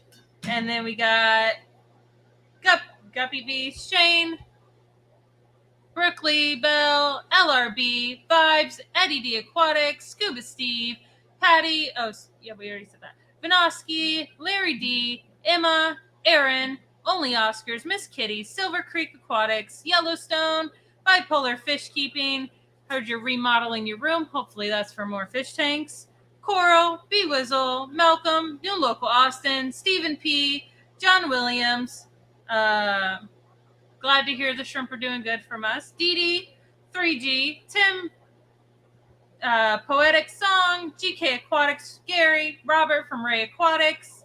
We got Two Cooley, Black Powder Aquatics, Chattanooga Ed, Sniffin' Foods. We got Aqua Gardens in, Blake Stevens, St. Dust, Good Life Aquatics, Whip, Kenny from Danikin, Susan, Snoochie, Mountain Greenery, Lady R, and there are still more coming in. Welcome. I hope I got that in 3 minutes. Oh, cool. SC Catahulas, Boots and Cats. We got a whole nother minute, right? Rob's Aqua, welcome in. And did anyone ask a question? Where LRB asked, where's a good place to find specialized shrimp breeders? Hold on 1 second. And hello, Sarah. I saw you were in the chat as well. And Myrtle. All right. So, checking out like past videos from the shrimp contest would be a good place to find a specific shrimp breeder. But there really isn't a good group anymore. There is the Shrimp Pimpin' group on Facebook and the band group as well. You could try reaching out in there. But I don't think anyone specializes in any type of shrimp. Like there really isn't like a Neocaridina breeder for the United States or anything like that. We're kind of an all-around breeder. But if there was like a certain specific type of shrimp, I could probably point you in the direction of who I think has the nicest line. All right. Really hard to pronounce the name here. Nabo. No, can't do it. Nabokov. Nabokov. That's pretty close. Says, sorry, new here. Do you have any black rose shrimp? Can you educate me on why they are often brown as opposed to red? Is there a genetic way to avoid that and have black or red only? All right. So it's like a black rose.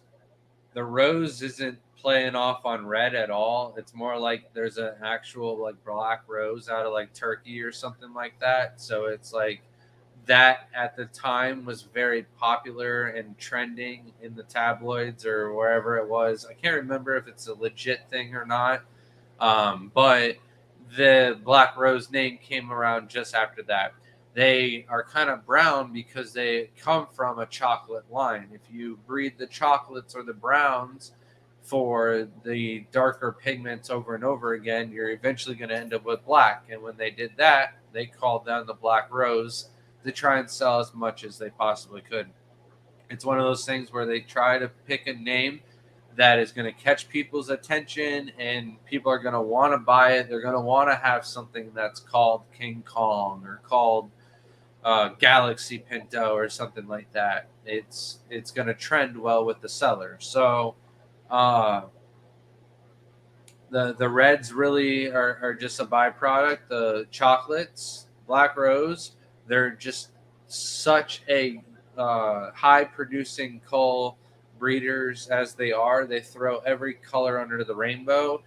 Depending on the line, some of them won't throw orange or yellows, but ours will throw red, blue, green, light brown, clear, and then even the onyx where it's the black, red, brown, all in one color shrimp. So it's like a box of chocolates. I'm so distracted. The discus are strangely looking at us. They haven't been in the top of the water column, and now they're like they have staircased down, so they all have their own territory, but they're all staring at us in their own fashion.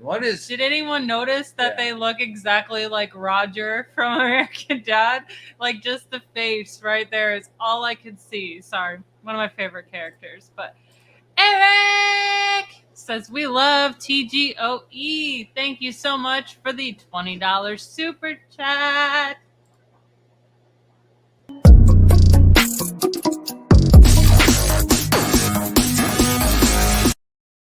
Thank you, Eric. You are the best. I hope you have a great, happy holiday. We won't see everybody until after Christmas, so happy Christmas, Eric. We made it this far into the chat. I think we should talk about Shelby's t-shirt. Okay, but hello. Hi, Ruben from Shrimp Pimpin', and hello, Vibes. But did you hear? Let's answer his question first. If I cross two different shrimp and created a Shadow King Kong, is it considered a crossbreed? What two shrimp did you cross? They're two different. Because like a Shadow King Kong is already a thing. It's a shadow panda. If you're using a like a one or two stripe King Kong and it's got blue, like I'm so sorry. That's already like kind of a thing. If you use tie bees or pintos or something else, then you need to kind of like call that something else for sure. It wouldn't be a King Kong or a Shadow King Kong because that's already a kind of shrimp. Okay, we're gonna talk about the shirt. You talk about your shirt. My hair is all on the way. Sorry. These are the shirts. This is the women's. We have a nice V-neck. I'm sorry if the men wanted V-necks. Maybe next round of shirts. But we do have them on our website now at I can't even remember. TGOEshrimp.com. We have like merch, plants, shrimp, food, and fish. And fish. Can we make all a thanks really to awful? Shelby. We should make an awful commercial for it. Oh, that was do you need shrimp in your life? I'm doing it. Welcome in, Surf City Cichlids. And we got a couple other people in here. Our kids are Gary's Fish Room. I know. Reels Tags. I got you. You might have been one of the people that I wrote down terribly. I skipped a couple people because I wrote so bad. She says my handwriting's bad. I know, but I'm trying to do it fast, and I thought I could keep up. But man, there's too many of you. Hat? Did we mention the hat? No, we also have hats in white and blue. You should get the blue one. The blue one's pretty. You made it so hard to get out of this contraption. No, I'm going to stay right here. If you want to see the blue ones, I think there's pictures on the website. Yeah, sure. First class fish, Grant and Shelby. We have medium hard water here, and I don't have any soil buffering things down. But my KH and pH always drop. Is it a banquet block going to provide enough calcium for molting? So like pH drops, how much? Is it consistent? Stuff like that. If you're just trying to do neos, you're probably going to be fine, and it's not going to be an issue. But I wouldn't try doing Caridina if you're putting your water in at first and the KH is high. You're going to wipe out any of your babies every week when you're doing your water changes. So I would stick with neos, and they should be fine. The banquet blocks have a ton of calcium in it for sure, but it's probably not even needed if you're just doing normal water changes still. And just some normal food with calcium in it would just be fine. You don't have to do that specific block for calcium.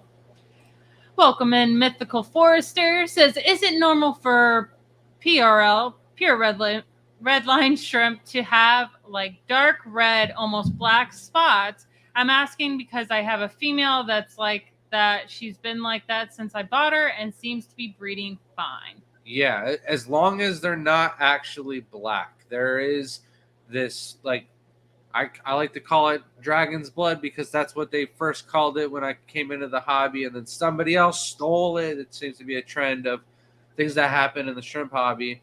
But it happens when you get something and you just mixing pigments in general. If you mix too much blue or dark red pigment, you'll eventually get black. So that's how it happens. They're fine. Yeah, so I have a tank of pure redline shrimp I was specifically trying to breed that out to become darker pure redlines. That would be like the shadow. They look really cool. They have like a shadow of black in them. It never stuck. Usually they grow out of it and they just look like a really gorgeous shrimp when they're older. It's like the in-between. And then Shelby's got some Galaxy Pintos that are so deep dark red they look black. Like it's crazy. Thank you so much, Black Powder Aquatics, which is Mark Sturluson, for the $10 super chat. Says Mark Sturluson here can't chat under my normal name. Seems to be a common mistake tonight. Well, here's your video.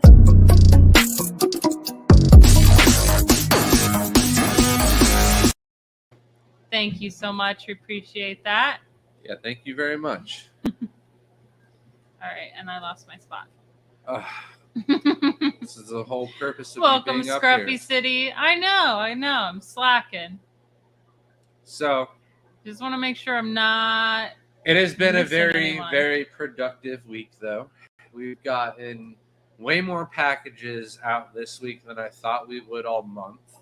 A lot of the times during the winter times, it's Christmas and everything like that. Usually between now and the next month, halfway through the month, sales just completely stop. But a lot of people are also worried with shipping and stuff like that. I understand. We do have some sales though running on the website that will not be available next month, so check those out. I think the yellows are like still $3 a piece, and that is 25% off on those if you have our discount code for being a member, and then everything is also buy 10 get 3 free. So what? Huh? For what? For the website. Right now? Yeah. LRB said, thanks. Crazy how it's gone a bit backwards since the Facebook days. Maybe something will become a home for that again. It would really help the hobby, specialized in specialized shrimp. Yeah, so I think what needs to happen is like a new platform and a new group and stuff like that where people can share and discuss things a little bit differently, because right now you can't say, oh, hey, I've been breeding out this line of shrimp. They've been selling really well at this price, da da da da da. And, you can share your line. And then a lot of people are just like, oh, he just keeps them all for himself. That's why they look so good. And they don't know they're even trying to sell. So until like that can happen, and it's like the market and the social area can be in the same exact spot again, I don't think the hobby is going to be in that direction. Just people are going to want, the basic common stuff for the most part. Night Owl Aquatics said, howdy, I recently got RO water and need to know the best amount of salty shrimp, GHKH. Do I add to RO water to keep Neos? TDS to shoot for, or how would I know? So you want to look for your GH. If your GH is like 5 to 6, you really don't need to worry too much. But I have found that even if you have a GH of 4 or 5, that if your TDS is like under 100, even under 130, I don't have any luck breeding. Now, I know there's plenty of people in the United States who breed Caridina and crystals in like 90 to 110 TDS, but I don't know how. They're like just they have something in their water that we don't, or they're feeding, or their test kits are off or something like that. But anytime I drop our TDS under 130, breeding just rapidly slows down. Welcome, First Class Fish, to the Neo team. And here is your new video.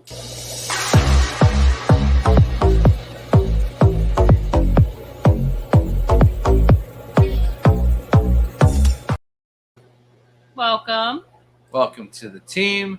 Now that tank is on one of our newer racks that we set up this year. The green walls on that tank are mighty impressive. Every time I see it, I'm like, oh man, those established quite fast. Sorry. And Dr. Anthony said purple shrimp. I did see a question earlier about if there was orange-eyed purple shrimp, and there is purple metallic with orange eyes. Yeah, and there's also regular purples and other stuff like that. But your shrimp that you had from Peru were kind of purple too, so that'd be really interesting. But besides all the packages, we did get another stand built this week. You want to talk about that? What? You want to talk about the new stand? New stand for the 340 gallons going in right when you walk in the door. So it's going to start the maze, the labyrinth for the house. So right when you walk in, if you go straight, you might get somewhere. You go left, you might get trapped, right? That's where it's going to go. Apparently. No, she was not happy with it being at the end of the 55-gallon tank stand. But she did say that maybe a smaller tank could go there. So I'm probably going to figure out a way to put some nicer tanks at the end there. But after this stand is done, this stand will hold 3 of the 60-gallon rimless aquariums that we got from the Aquascape contest in Chicago, Dallas, and Florida. We have the rack built. First coat of prime is done. We do have an issue finding oil-based paints. Our Home Depot has been out since the last stand. We barely scraped by and was able to find like a small can of paint in the garage to finish the last stand that we just did.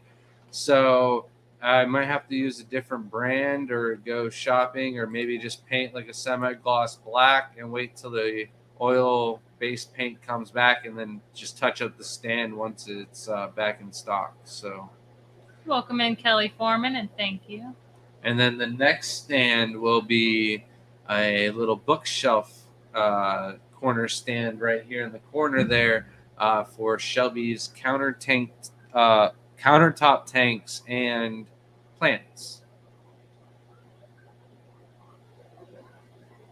All right, 5 more minutes for the giveaway, and then we will pull the trigger on those. Welcome in, Jonathan Daisman. Says, I enjoy fish for the beautiful colors, but mostly for interesting behavior they would exhibit in the wild. What are your favorite shrimp behaviors that make you? So, there's an end to that probably. I have a very interesting behavior. I've been exhibiting a very interesting behavior off the shrimp that we got from Dr. Anthony from Peru. At first, I thought that the shrimp were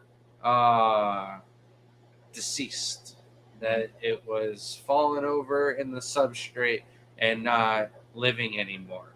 However, after going back to the same spot, checking it out, I noticed that the rubble was just ever so slightly just moving around the face of where the shrimp, like, and half of the body was underneath the gravel.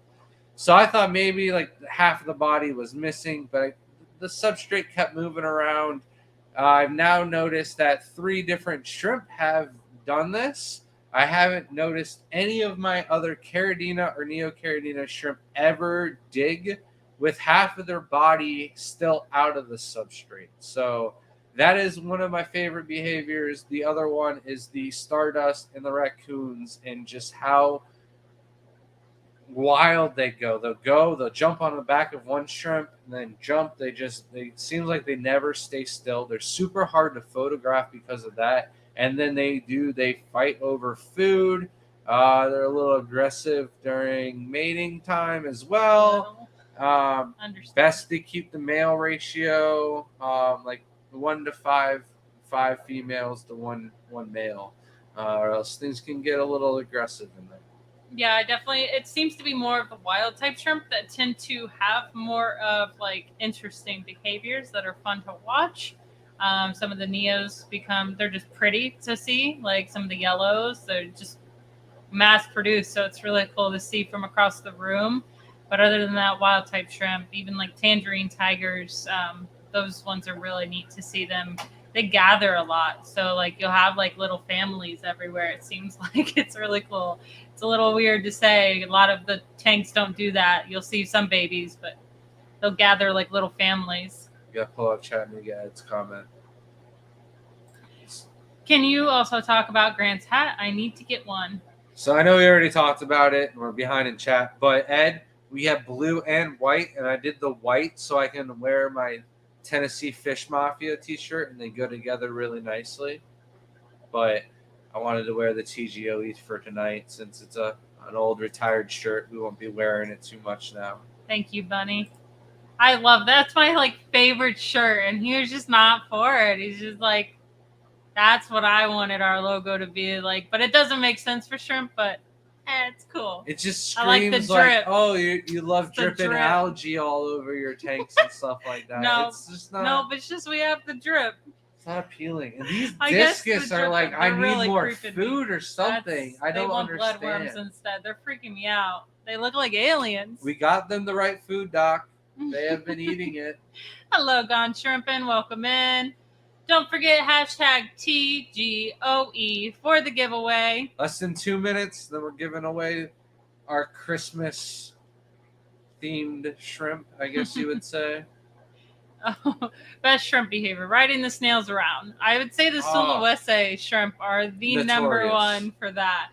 I do have a TikTok of that too. I swear, everything we talked about tonight on my original page has all shrimp related ones, and they're all about what we talked tonight. Stardust fighting each other, Sulawesi riding on a snail, and then raccoons and how crazy fast they move. If you want to see that, and then I made a funny cheetah one. They don't actually go as fast as the raccoons, so the raccoons should have been named cheetahs, and the cheetahs should have been raccoons. The cheetahs are another good one that I might have had on the list, but they're just not that popular. People know about the raccoons and the stardust a lot more than they do about the cheetahs, but every time Alex shows them off on a stream, it seems like somebody wants to buy them. So he gets those iridescent colors that really shine.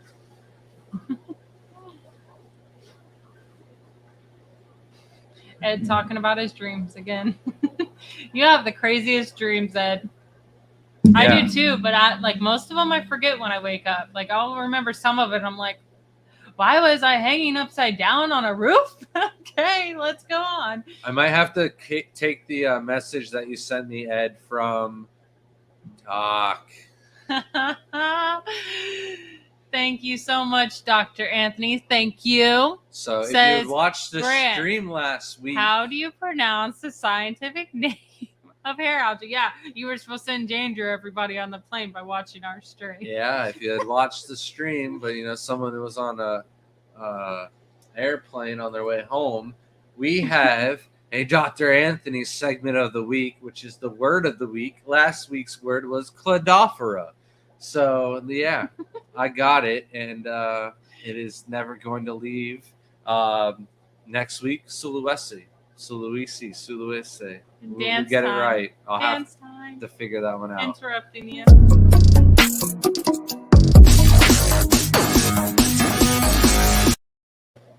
Thank you so much, Dr. Anthony. And I brought all of your fish inside. I would like you to know they're kept nice and warm. We will get those sent out to you after the holiday rush, though. I thought for sure that fish would get stuck in the rush for everybody to get Christmas presents on time. So I will get those to you after Christmas. Thank you, Doc. I won't hate on it this time. And Oinky, I saw your comment earlier. I will definitely be tearing up the dance floor with you. I am that party shrimp. Don't worry. I've been trying to dance for years now. No one wants to go out. And if they do, it's at the bars where they're like 18-year-olds now, and I look old. She thinks she looks old. She doesn't look old. I do. I'm getting that. I can tell. Careful, you're getting to 30, right? See, she's fading, Grant. Yeah. See? He knows. Oh, man. Richie says, my son is dancing to this song. Were we supposed to? Yep, we were supposed to pull the thing. You're slow. We're terrible That's with this. That's what I was going to say. And then he said she's fading. And I was like, yeah. And then I was like, I totally spaced. It's been 2 minutes, Grant. Ruben's on you. All right. Let's go. Hashtag TGOE. Get it in before I can slowly get this on. Here we go. The Land Before Time. Rob said he graduated in 1990. I wasn't even born yet. Woo! Congratulations, Brookley Bell. So now you just need to let us know if you want the snowballs, fire reds. I can't read it now because I scribbled all over. The green emerald coals or the 5 Santa hats. And email us at thegardenofeater@gmail.com. I know we have your address, but if you could just make things easiest for us and send that as well as your choice of what you would like. Congratulations. We're all caught up in chat and everything? No, not at all. No, not even close. We probably missed 100 questions. Thank you so much, Oinky. So we're going back through it? Yeah. All right. What else are we supposed to do? No, you were just fading like there wasn't anything else to do. So I was like, all right. Oh, no, there's plenty. I missed so many. I'm so sorry. Okay. A lot of people in here tonight. And the temperature seems not to be that dropping talented. in the house. How would you go about getting the spidiest spider legs and the whitest whites? Would you want to cross or keep the line pure? Now, I would say that in, say, my specific tank, and it's doing pretty good, I usually cull out the worst ones, and I keep the ones with the actual spider legs in there because I am all about the legs. Got to show them legs. But I keep most of them there. But in the future, I would love to get someone else's line and probably buy like 5 of them and, just make the line stronger. I don't know about the whitest whites. That's up to Grant. I wouldn't cross. if you want to look at like the most dedicated lines in the hobby, are you gonna show the creepy yeah, we discus? lost 2 of them. They got distracted by the plant all of a sudden. But continue. Just line breeding and focusing on the white and the spider legs is going to be your best way. You could, I mean, by all means, jump up and buy higher grade of the same kind of shrimp that you're trying to do and increase your chances. Like just culling your male and throwing in a high grade male will step up your chances and increase or decrease the amount of time to get there. But if you cross, say, like a pure white line in, you're going to get rid of all of those spider legs. You're going to get rid of all of that other hard work. So the best thing to do is just focus on the line you already have or buy a nicer, higher grade to add into that as well. All right. Right. And Anaconda said, what combo? Oh, you got to enter the studio. Okay. You got to go back. Yeah. Got it. But what combo will give you a chance at creating green relays, yellow and orange relay, or green jades and orange relay, or something else? Don't show it yet. Let me answer this question. At creating green relays would just be going from the green jades themselves. So breeding out green jades and green emeralds, I'd say out of 1,000, you'd probably get 3 or 4 relays out of that. And then you got to get, lucky and get a male and a female, and crossbreeding out of that, you should get a decent amount of babies off of your first cross. My issue is anytime I tried it, I threw them into a tank with like fish and other things I didn't care about, and I don't know if they're even male or female or what had them. So I never really got around or had the room to make my own line. But there's green relays already out there. We'll probably have ours available sometime mid next summer. We'll be moving these outside into one of the new totes. And same with the yellow, same with the orange, green jade, and orange relay. Here, hold on, let me add it. Oh no! Hold on, mute it. Can you mute yourself? No, I thought you would do that. Hold on. I got it. Okay. We're done. Sorry, everyone. Struggling. You got to get closer. You're not close enough. Closer. Look at. Oh, nope, to the left now. There you go. Now they're going to go down. They have just been staring for like the whole live stream like that. But anyways, Surf City said, you mentioned Silhouette shrimp briefly early. What's your general experience with them, keeping and breeding? So we actually started with the Cardinal Silhouette shrimp. We had mixed Argonite and drawing a blank. Argonite and crushed coral. And 50-50 ratio, mixed it all in, put it in a 10-gallon tank, and then filled it chock full of lava rocks. And then you do RO water remixed with the Sulawesi specific minerals. And just as long as you get that parameters correct, they will breed like crazy. They are ones to hide compared to every other type of shrimp. Sulawesi are very, very like skittish. So when you get them in, you definitely want to give them space. They do need heat as well in their tank. They will not do well in cold water. They will just slowly die off. They'll survive, but slowly die off. Now they're just right in the camera. And if that last discus on the bottom left gets out of the way, you'll see the old flower horn tank, and that's where the new rack is going to go. So we're going to replace one tank with 3 tanks, and that'll put us at 390 tanks running. Not enough.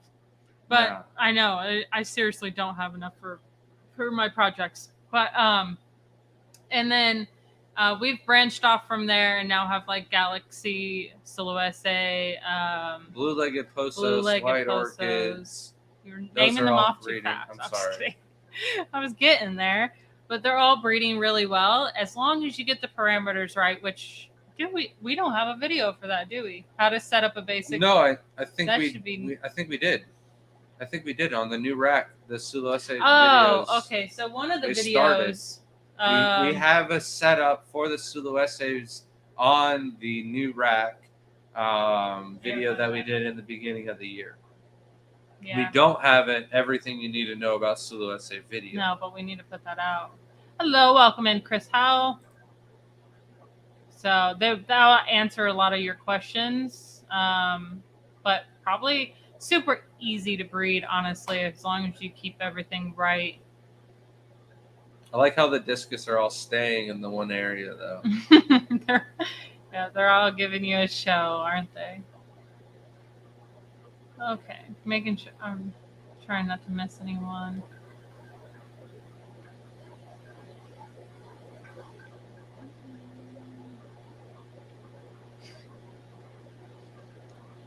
And besides the new rack, we don't really have too much going on, except we moved everything from outside inside because it is miserable to live in Florida as well as the rest of the United States now. Berkeley's giving her winnings to Jenna and Stephen P. Well, that will save us a shipping box for sure. We already had something going to them. So it works out. Welcome in, Brother Dan. Would just let us know what kind of shrimp they would like. I don't know if they're still here. I could just message them. Yeah, I'll figure it out. Welcome in, Sage. Spaghetti Nona says, I need to order. I can never decide what I want. I am the worst with that, so I understand. Hello, Pelham Aquatics. Thank you. Chattanooga Edson, my dad was hoping to come down with us to Florida. I'm excited for you to come see the house, Ed. Jonathan says, can you keep Stardust, cheetah, and raccoons together without interbreeding? So I believe you can. I have not seen any crosses or heard or anything like that of any of those three with each other. The only one in that group that I know will breed with other Caridina is the cheetah shrimp. So Stardust and raccoons are two shrimp that you can throw in just about any Caridina shrimp tank, and they will not have any interbreeding going on. And if you did, you'd be like one of the world's first. So I would encourage you to try that because it's a great feeling to make something new.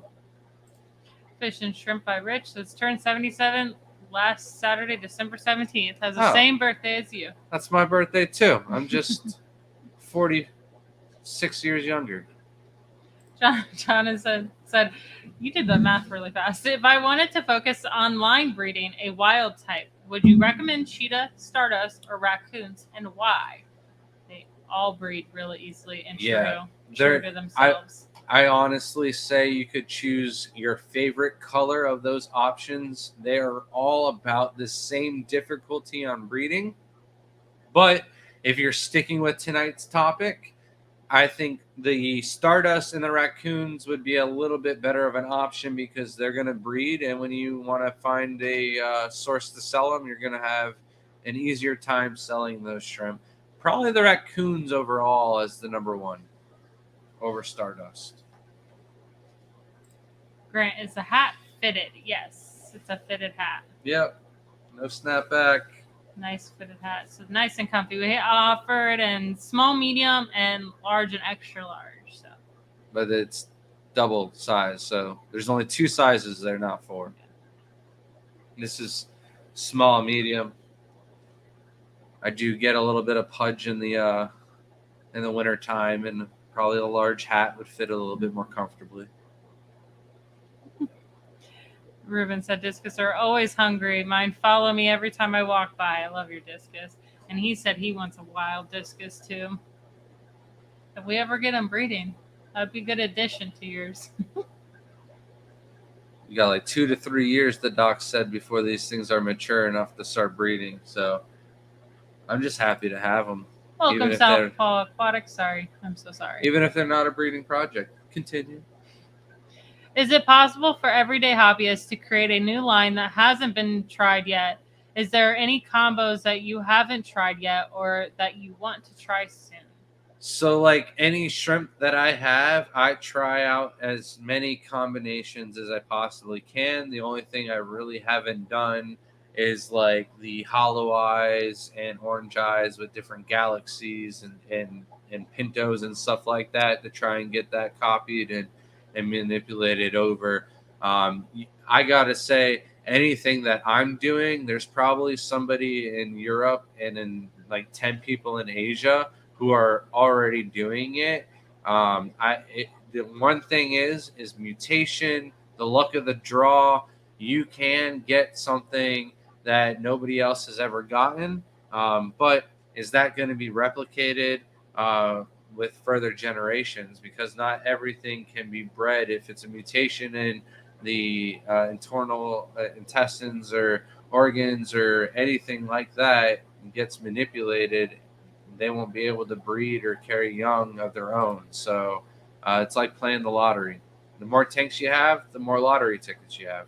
Welcome in. Matthew says, I'm in the process of setting up my first rack and trying not to run heaters in the tanks. The room is in the basement and stays around 62 degrees.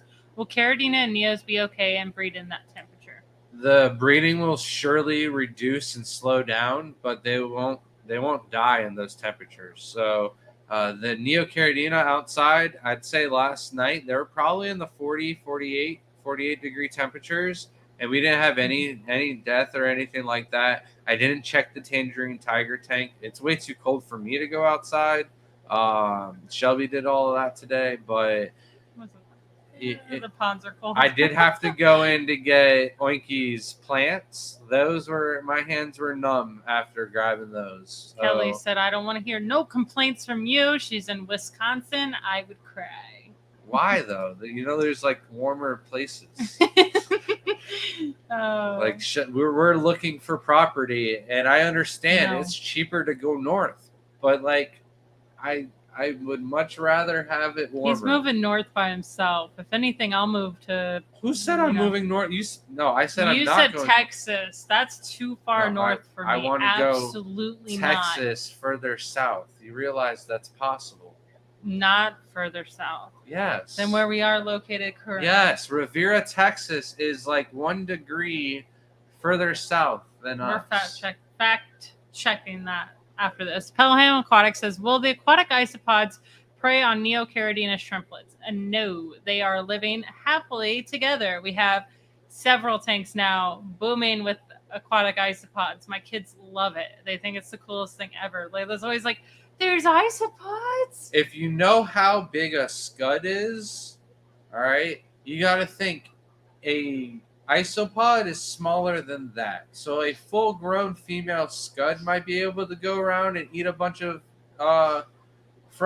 baby shrimp or fry, but a isopod is so much smaller than that and slower and everything like that. It's not going to get it. It's the dog. I don't know what he's doing.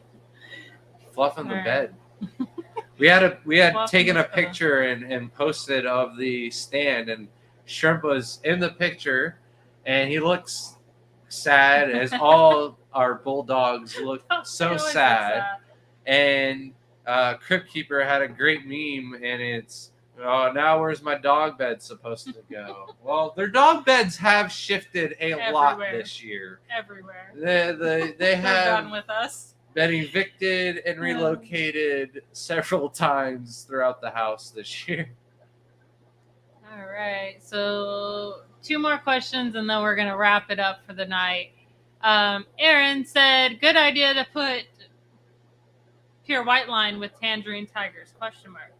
No, because the pure white line, if they're legit pure white line, are really expensive and you're ruining them. But if they're like peachy color at all, or orange, or look like red bolts or red steels, then they're not real pure white line.